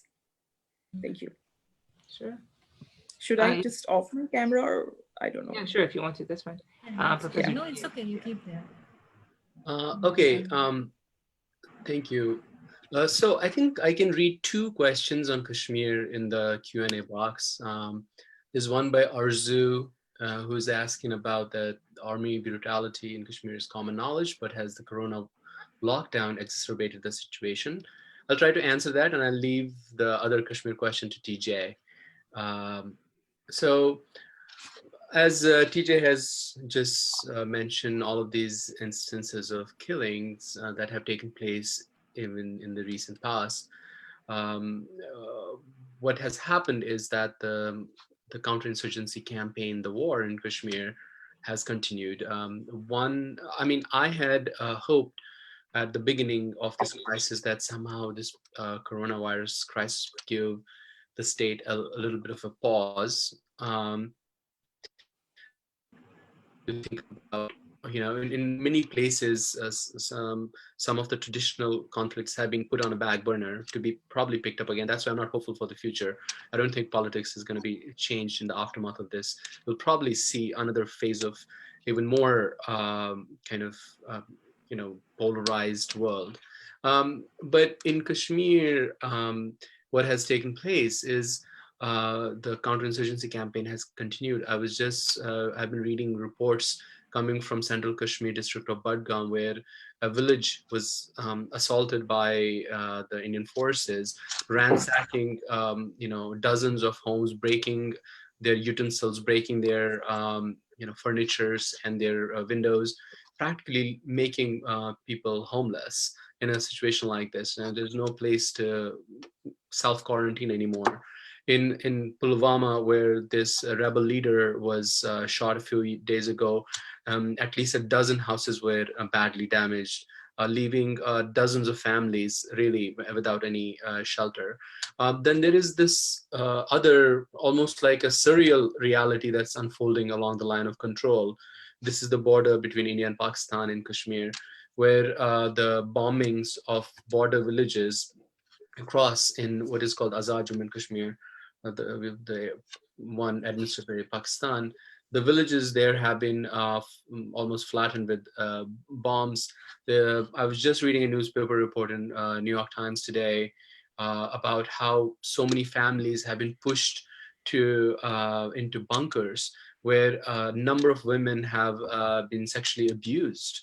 One of the women was reported to have either died or had committed suicide after such an assault.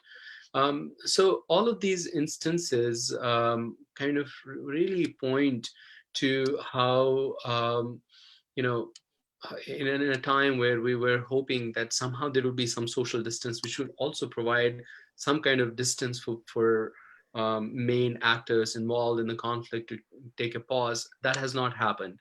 And I want to push back quickly against this argument, the benign face of the Indian state. And I'm not saying that Indian state is necessarily evil or that other states somehow are better.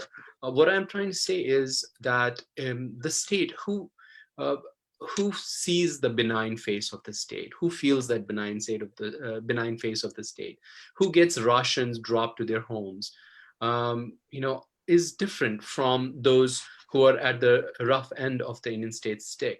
The lockdown, I shouldn't even call it lockdown in Kashmir, because what really essentially it has been over the last 2 months as well is practically a siege.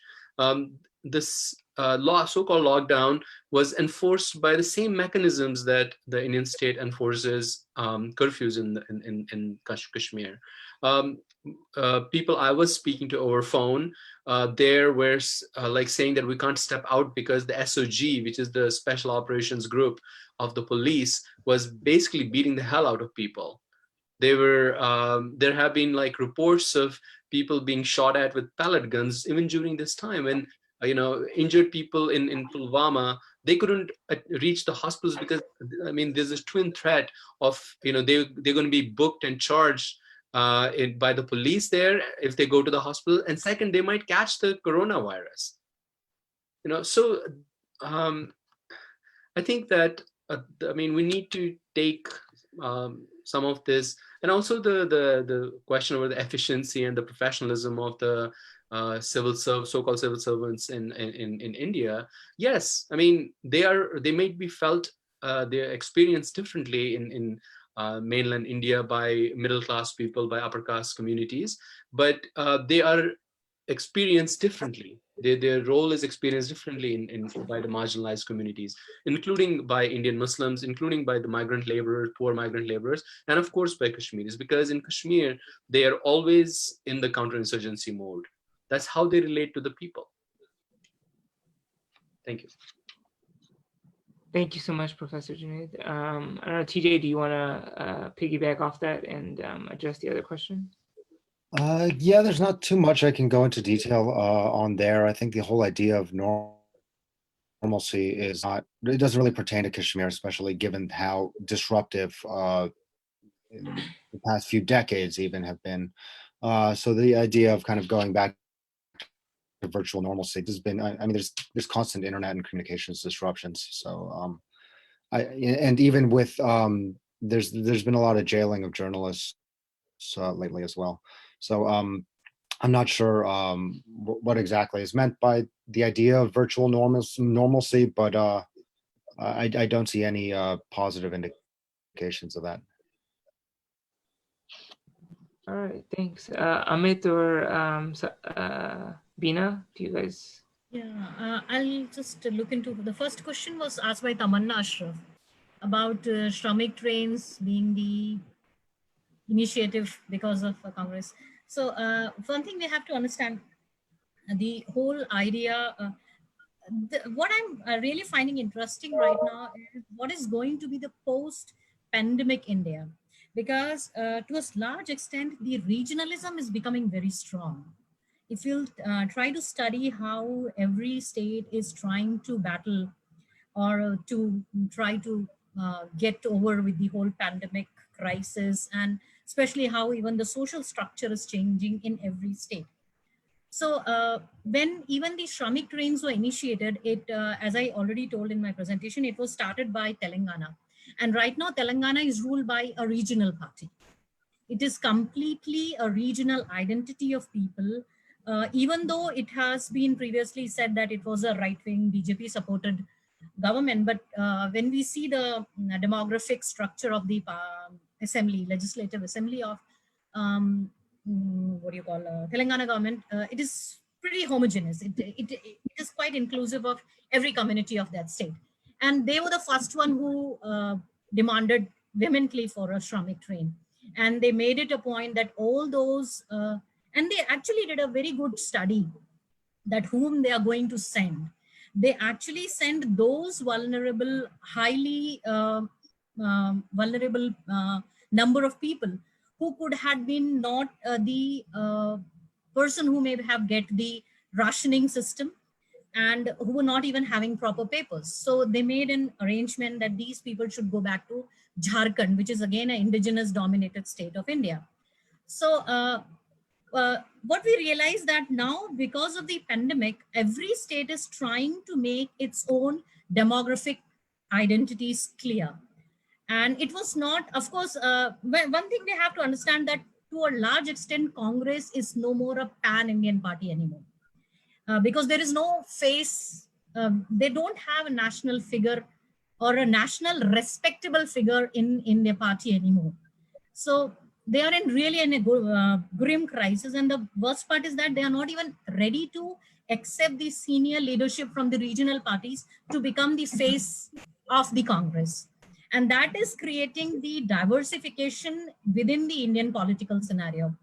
So Shramik train cannot be, personally, I will not call it a victory of Congress. It was like, it came at a juncture when central and the provincial government they have to decide what they're going to do, because it was becoming grim day by day. So a Shramik train is not a totally one-party phenomena. It was a nationwide requirement, and which led to the transformation of transportation of so many people. And fortunately, although so many people are still walking, but we are thankful at least 1 million people so far have been transported, and many more daily. In my own city, almost every day we go to the railway station to find out what is the situation. So almost 8,000 people got transported, and every day they are getting transported. I'm from the same city where 16 tribal people got like, I really don't have words for that pathetic incident which happened in India where they were run down by a train.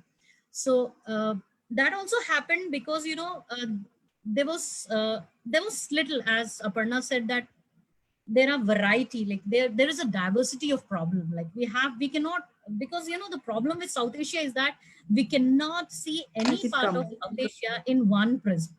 We have to have a very diverse approach to solve the issues. We cannot see like we can solve this problem in Kashmir by doing this, and we can also do the same problem solving approach in Northeast India. No, you cannot. Believe me, you can't even do the same thing in Maharashtra. There are 5 different regions in Maharashtra, and every region in Maharashtra has its own problematic issues.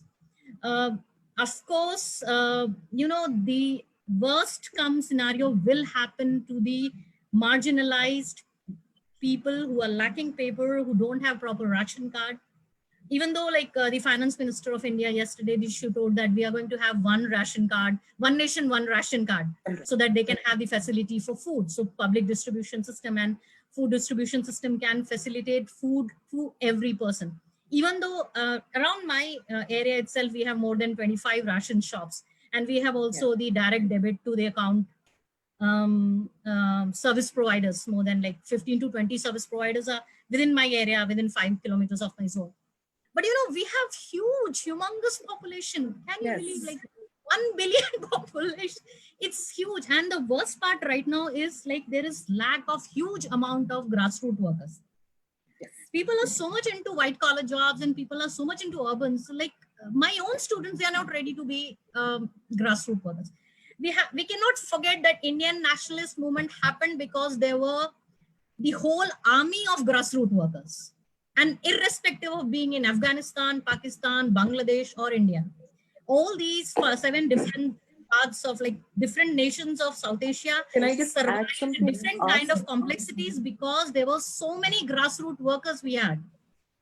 People were in nationalism, people were in Muslim League, people were in Indian National Congress, people were even in regional parties, but they were ready to work in grassroots. Right now, nobody wants to work in grassroots. Like in my own university, as I told, I'm working in one of the most backward region of India. And believe me, everybody is fighting on Facebook and doing lots of posts. But if I ask someone, please come here, let's go to a railway station and help out these all immigrant, internal migrant laborers, and at least do the paperwork for them, because they don't even have, because, you know, e-ticket has been made compulsory. Not only in India, WHO has made it a mandatory criteria to a certain extent, even the app.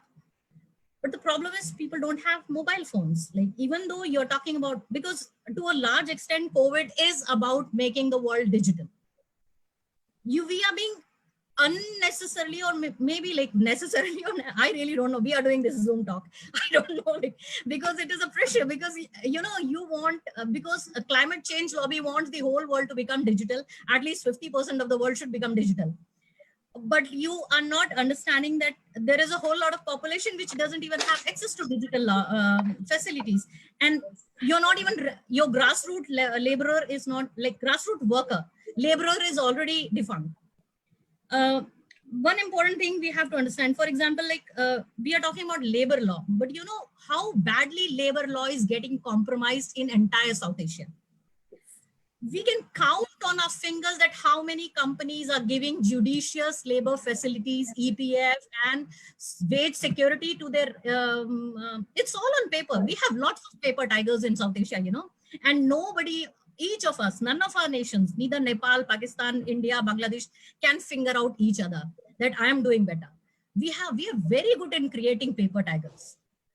And when it comes on grassroots, hardly people are working to facilitate the issues. In fact, like many of these migrant laborers are walking because when they go to the railway station, they are told that you have to do these e-ticketing and all. And because they are so poor, they don't have facility to do digital access to. And thirdly, they are not even educated enough. So how do you want them to work on all these like high efficiency thing? So there are people who are trying to help. Believe me, I'm really surprised and I'm very happy also to say that right now, religious organizations are doing best work. In name of religion, whether it's Hindu, whether it's Muslim, whether it's Sikh, whether it's Parsi, whichever, we are den of more than 10 different religions in India. Community Great. solidarity. I must salute them. Every temple, every mosque, every gurudwara, they are giving ample amount of food and their volunteers are helping out people.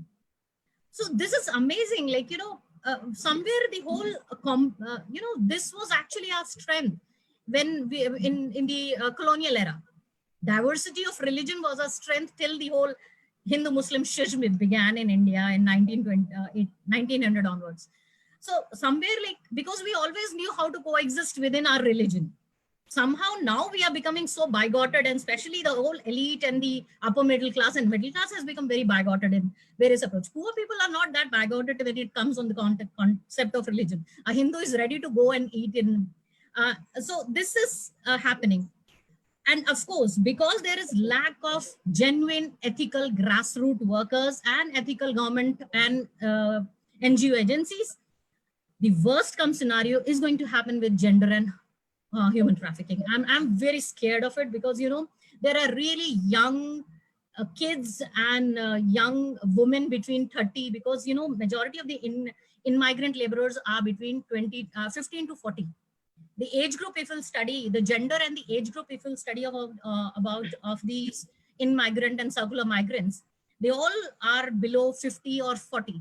Because after 40 or 50, they go back to their home and become, either they die or they become the meager laborers, or they survive on the Manarega. That is, government has this this service where they give some money and you do some work in the village. So majority of the 50 plus generation of these in-migrants and circular migrants is living in the villages and trying to survive with the government funding. And the in-migrants who are now completely displaced and are on foot to walk down more than 1,000 kilometers. Like there is a whole band of people, like group of people, huge numbers of them. They are walking from Tamil Nadu to North India. And they have so many number of women in them. And it really makes me shiver and scared that what will happen to these women. And perhaps already the human trafficking has already started, because survival has become such a grim situation right now. So, if we really need a more empathetic and cross-cultural approach to solve this issue, we cannot save our souls and say that, no, we are doing better and you are not doing better. And as Zafrin also pointed out, social distancing is a trouble.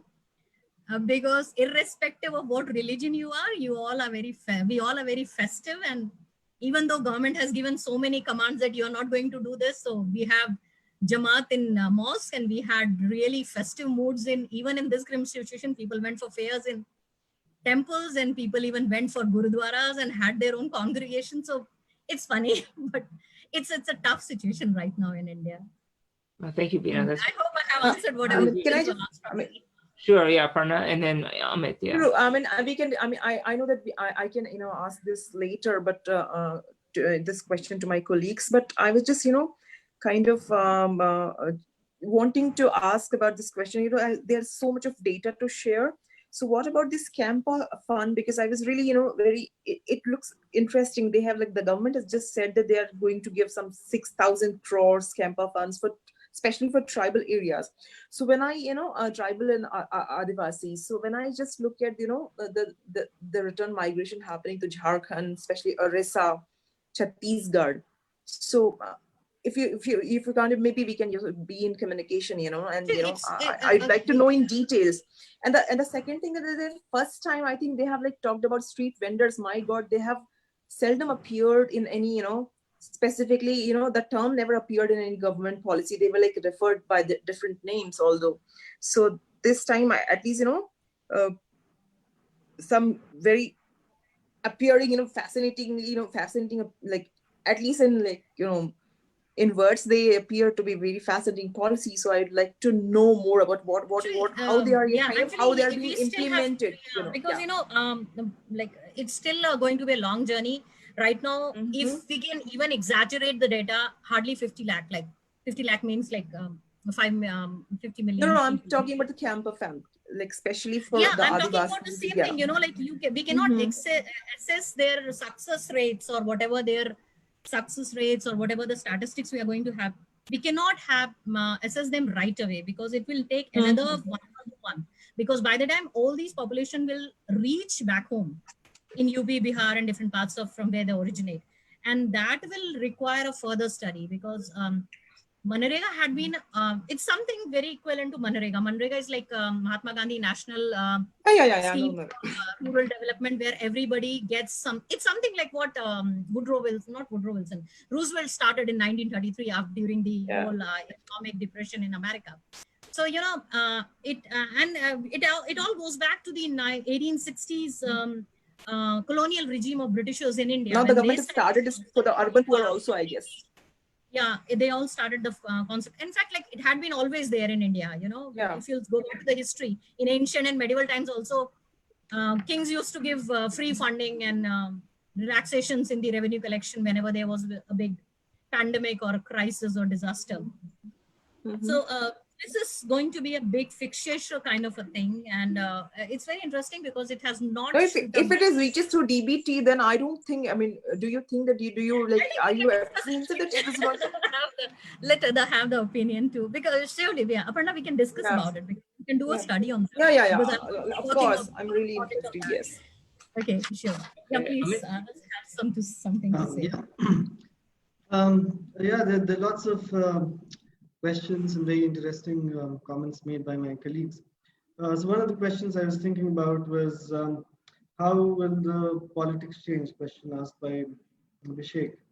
The politics is, I think, not just changing in South Asia, but the world very profoundly in terms of digitization, in terms of surveillance that the governments have to track COVID. And so in India, we have Arogya Setu app, which two hackers hacked very quickly, one in France and one in India. And they showed glitches in it and how the data can be easily manipulated, hacked into, and so on and so forth. And of course, there's Taiwan's success story with COVID tracking through digital devices. And that is what everybody is kind of trying to emulate, I think.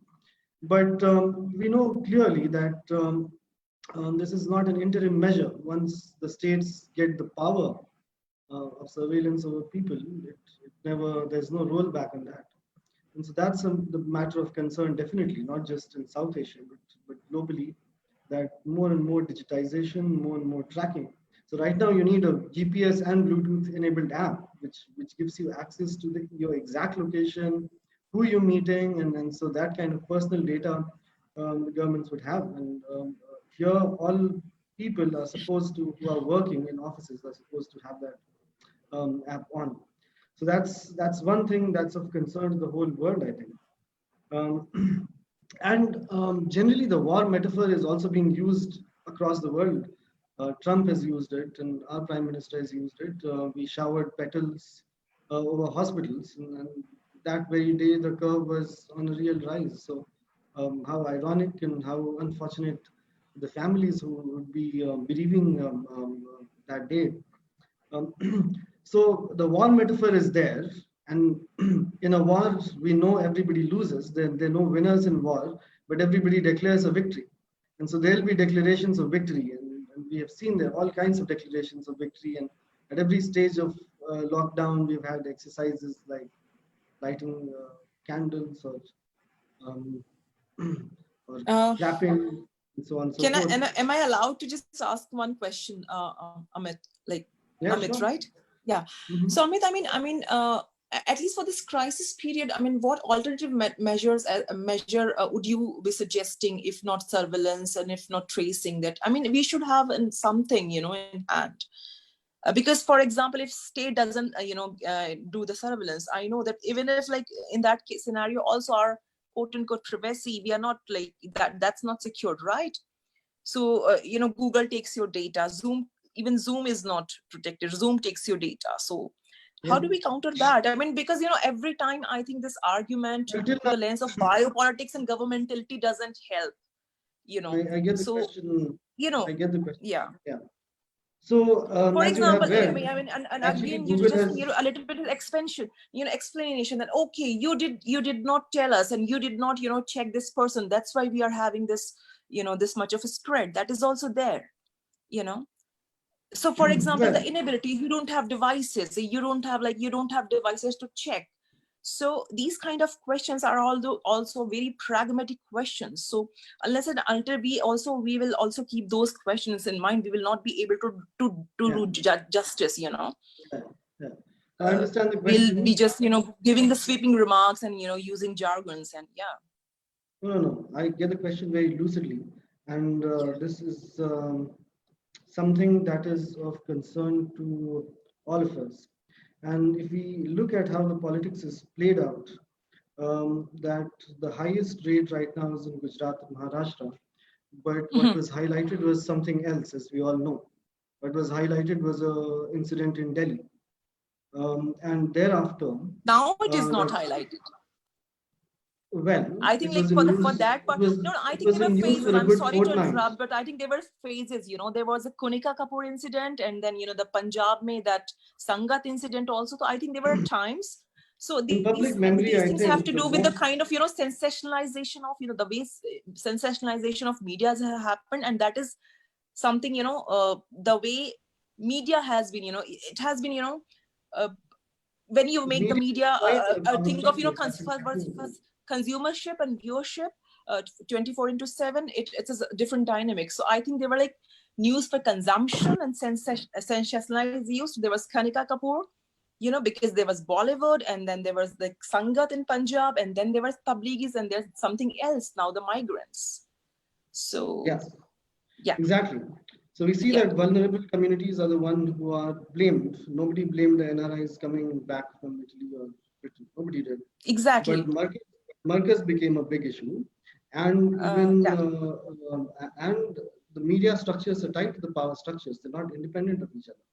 And the government officials who've gone and recorded and given the Marcus numbers very clearly, vocally, whereas at that point of time, it should have been avoided in terms of being so proactive about talking about a situation that could communalize the matter, which it successfully did, because as you would see in news, people are being asked for Aadhaar cards, the street side vendors, the vegetable vendors, and so on and so forth.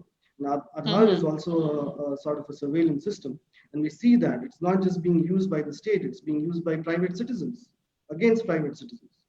And so this is very important to look into the future, that this is very short-sighted to think that this needs to be done right now, but is there a plan to pull it out?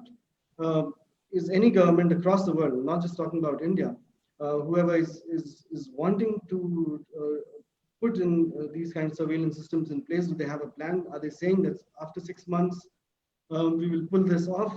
Are they giving proper data privacy rules, like the European Union has for various companies? I don't think so. Nobody knows about it. And so this is something that needs to be thought about very deeply as to what the implications could be. And once maybe it's used for COVID management right now, but later it can be used for several other things. Once states have this kind of power over their citizens, it's difficult to roll it back. So that's my view. And of course, we can differ. And also this use of war metaphor is something which is problematic, and that's also global phenomenon. In terms of politics changing in other ways, people have realized in India that decentralization of power is what they probably want, because such a centrally oriented federal structure isn't working. And they're seeing that management at the grassroots level, district to district, block to block, is the best kind of management. So people are waking up to that. People are helping through NGOs. And so there's a lot of good news as well. And helping in the individual capacity and so on and so forth. So the idea of local governance as against the idea of central governance, which was kind of capturing the imagination of the Indian population. So that is also changing. It's changing at both ends. It's changing at the state's end, and it's changing at the people's end. And the labor reforms also are disturbing because they're being called reforms, but the same people who are suffering on the streets right now, they could not be given food security, will now have to work 12 hours or more. And both genders will not be guaranteed equal pay. And I don't know what all the clauses are, but if it says labor laws are going to be suspended, it's a lot of struggle that was done for a long time by people across the world being undone. And that's also a matter of concern. So politics is definitely going to change in profound ways, where states are trying to will try to exert more control, and people have realized that decentralization of power is necessary. So people will also try to pull back, and there'll be different voting patterns that we'll see in the coming time, I think. Some other questions. Amit, let's do this. Let's go to Sadia, Mohammed, and Tj. Why don't you guys just give some concluding remarks? We've also gone over our time. And then I just want the director, Professor Masbahi, just to say some closing remarks as well. Sure. And the other thing that I would just encourage you all to do is after you finish the panel, if it's something of interest to you, if you would just write down maybe 2 or 3 pages of your reflections on what's going on right now. And what we can do is we can actually put that up on our center's website as well. So we have like a sort of a series for occasional papers, and we're just, it would be great to, at this moment, take a snapshot of the pandemic and what's going on in your perspectives, because it's really valuable to kind of get these ideas of what's going on and sort of how you see the world changing. So Sadia, if you have maybe some concluding remarks. I have a concluding question, perhaps, not a remark, and that is for Junaid. Maybe he can conclude it. I just want to ask him, where do Kashmiris go from here? What are their options? What are their political policies after, they have gone from one lockdown to another lockdown? So what is the thinking? What are people thinking in Kashmir? Would you like to throw some light on that? Thank you very much. Okay, so I'll just thank you for asking this question. I'll answer it as a concluding remark as well. There's a lot of despair and despondency in Kashmir right now because, as I said earlier, the way the Indian state controls Kashmir is like a Russian doll. It's like a quarantine within a lockdown, within a military occupation, within a colonial structure, many of these conflicts that are going around the world have been invisibilized by the pandemic. I'm fairly certain that if the US and the Europe hadn't been affected in this way, the world wouldn't be like suddenly simply just talking about the pandemic. And in case of India, I think that and I mean, I'm also a student of Indian politics. I spent years at Jawaharlal Nehru University studying Indian, politics. I think that there is a lot of compliance over the years that has grown because the Indian media has become sort of, especially the dominant media has become a mouthpiece for a certain vision of Indian state. Which seeks to centralize all power, which seeks to give kind of which does not question Modi's policies and statements. As TJ was mentioning earlier, there's been a great assault on the press in the country. So the truth has not been allowed to come out. Like, this is the same Modi. I mean, now people are saying that, oh, Modi did good, he's helping the poor, but he's the same Modi who in, a few years ago demonetized 85% of the country's currency, which badly and terribly affected some of the most vulnerable people right now who are like walking on the streets and small businesses and stuff like that. So we have to take the what the Indian government is saying with a pinch of salt every time it speaks or opens its mouth. We have to ask, like, what have they really done? I mean, as I think Bina had mentioned that, we create a lot of paper tigers. The Indian government also creates a lot of paper tigers. And I imagine Pakistani government does the same thing. In case of, this surveillance apps, Arogya Setu, we have to ask, is it really helping? Are there actual cases where we can demonstrably prove that it's really helping contain the spread, or is it like infrastructure being created that, as Amit said, which will have other uses that are beyond any democratic oversight, any control? In case of Kashmir, right now people are facing a regime that is not benign. They don't see the Indian state's response, even in a situation like this where there's so much crisis in Kashmir, being a colder zone, being a zone without any medical infrastructure, is, I mean, they see Indian state using this as an opportunity to further disempower Kashmiris. I think, I don't know the answer to where we will go from here. We're all like waiting for that silver lining in the dark cloud. I think I have always said that the solution to Kashmir lies in a South Asian context.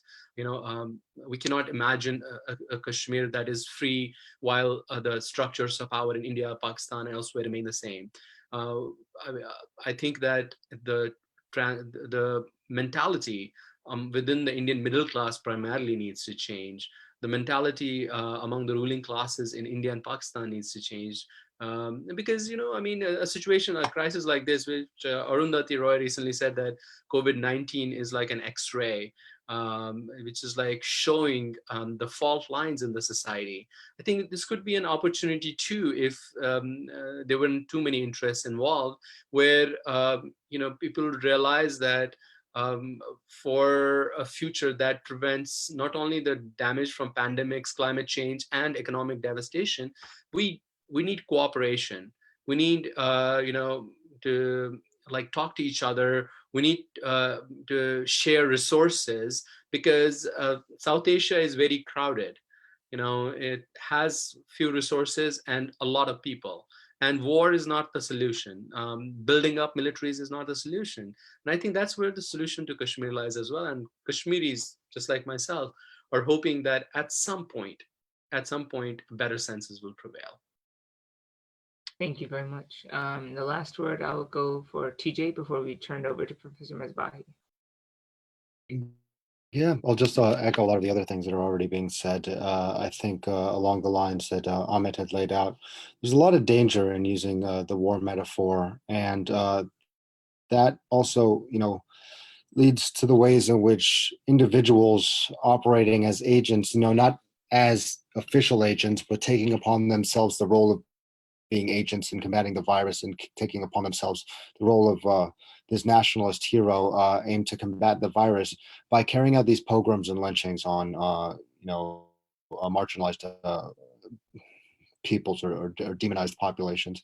So I think that there's a lot of possibilities for conceptual slippage from the inhuman to the human, and in the eventual pathologization of entire peoples and populations. So I think that we need to work on creating other metaphors of solidarity rather than these agonistic kind of warlike metaphors.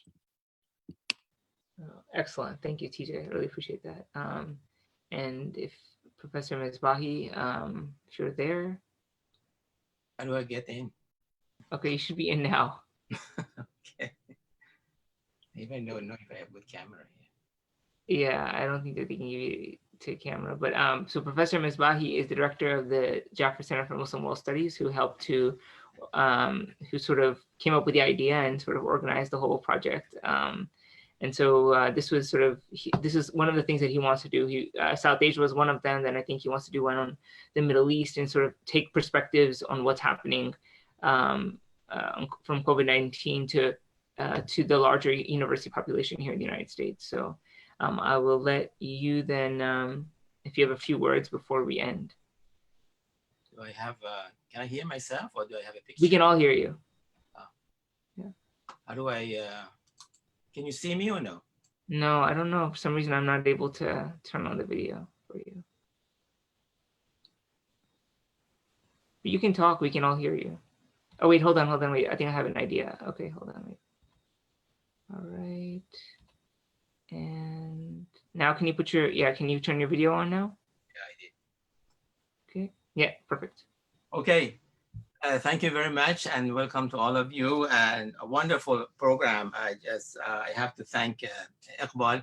He gave a bunch of credits to me and all credits is to him because he knew most of you. I know Junaid and Tj, but the rest of you are most welcome, and I really like what you guys have done. I also want to thank SIPA and technical people from FIU to make this smooth and interesting. I have a couple of things. I teach international relations as a whole and security studies.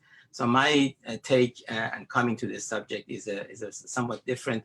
I do have some interest in Kashmir because I worked as an advisor to TJ and his dissertations.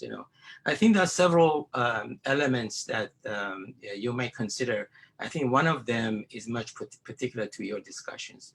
The first one is the geopolitics of the coronavirus. I think there are two themes in this geopolitics that are emerging. One is the blame game. Who's going to be blamed? I think the Americans have decided to blame China, and China is trying to say that we are the leaders of beating this pack, and therefore there is a leadership competition. And I think the second one is that regardless of this crisis, what is fascinating for me is that conflicts and wars are on. There is no let up on anywhere, whether it's Kashmir, whether it's in Palestine, whether it's in Syria, whether it's in Iraq, whether it's Yemen. The parallel of crisis and conflict at the same time is on. And no governments, no institutions, no regional institutions have been able to deal with that. Even in the middle of this, where there are opportunities for collaboration and ending some conflicts or ceasefires, no way. I mean, the sanctions on Iran was actually, was added on in the middle of this. So that's the geopolitics part of this. And we'll see how Kashmir would fit into this geopolitical framework. The second one is geoeconomic part of this, which is whether China will become the engine to save the world economy, and the US would follow that or not. There are some indications of both. And then the third one is the question of a state-society relationship, which is your subject, I think, was mostly discussion of the panel. And I have a couple of observations about that, and you can respond to it or you can think about it. One is an incredible sense of absence of agency by the societies, actually. Most countries' populations are basically at the mercy of their state so far. And the general realization that their states actually is not taking care of them the way they should. It's a revelation almost everywhere. Degrees differ, variations, of course, but the idea that a significant portion of the population cannot be protected for class differentiations, for economic distribution, which is not just, and so on. And that is where the cultural agencies, religious agencies will jump in, and they have already. And we know in the midst of major national crisis, and this is at least the Muslim world, which I know better, it's a critical factors.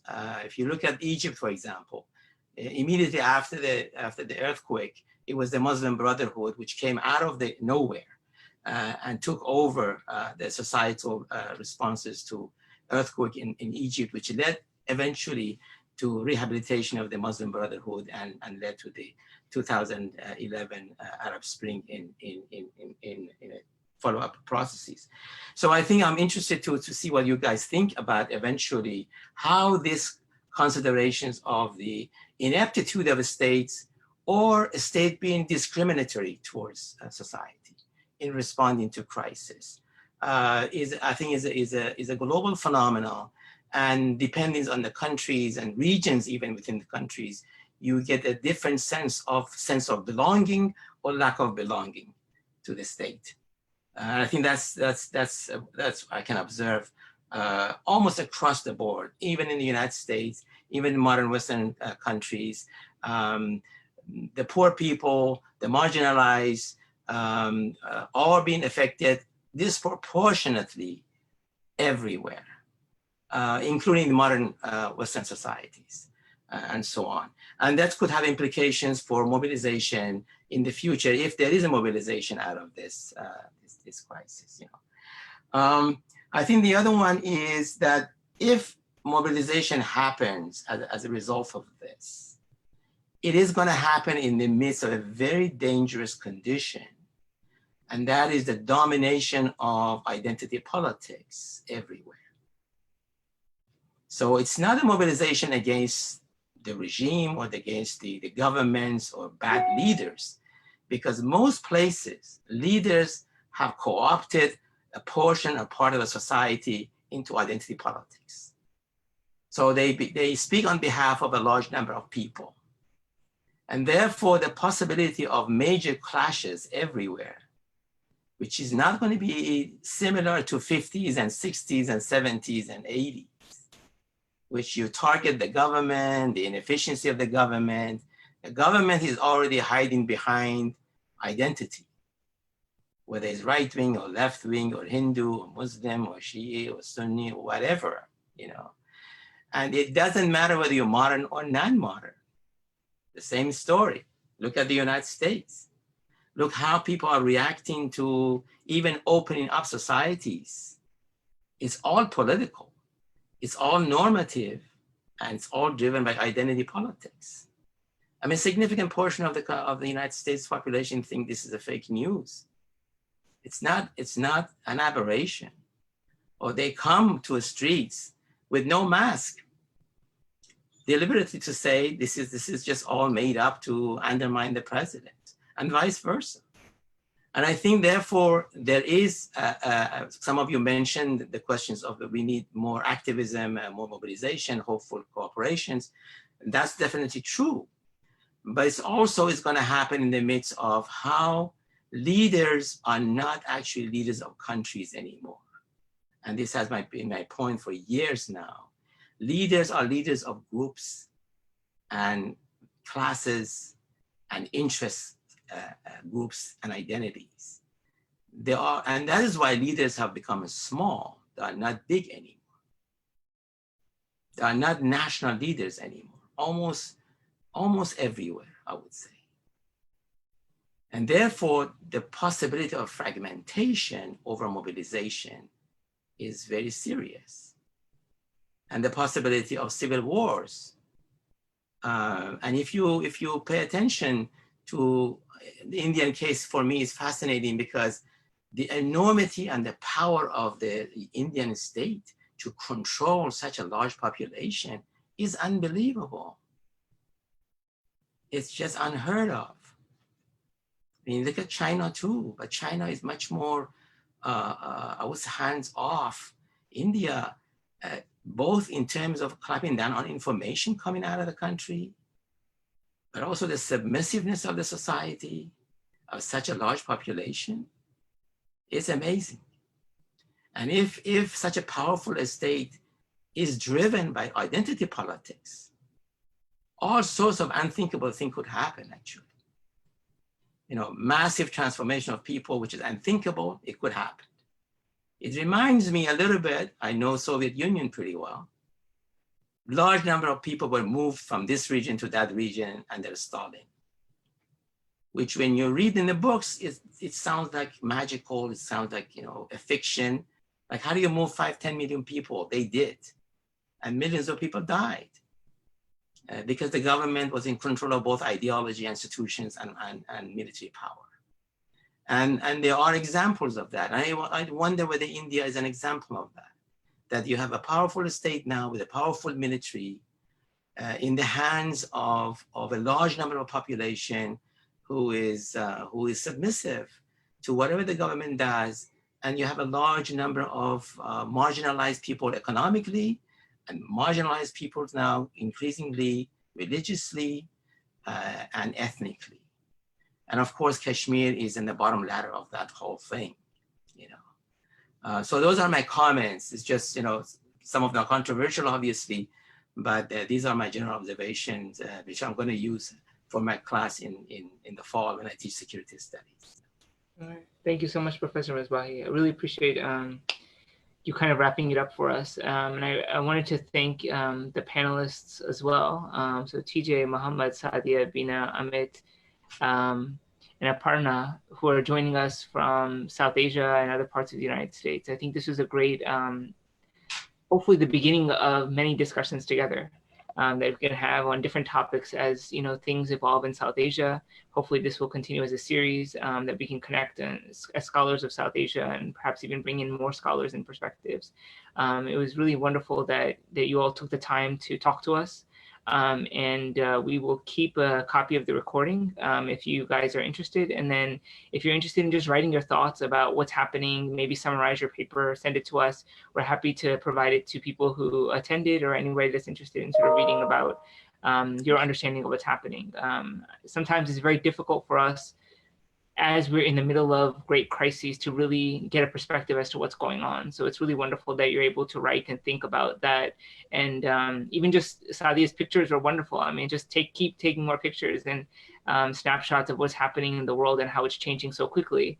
It's going to be really important, I think, as we tell the story as it evolves in the post-pandemic sort of world. So again, I wanted to thank everyone. I want to thank Professor Misbahi and sort of the Jaffer Center. All the attendees that came from all over the world. It was really an honor and a pleasure that you guys were able to connect. And of course, the panelists for taking the time to talk to us. So thank you all so much. Thank you. All right. Thank you. Thank you.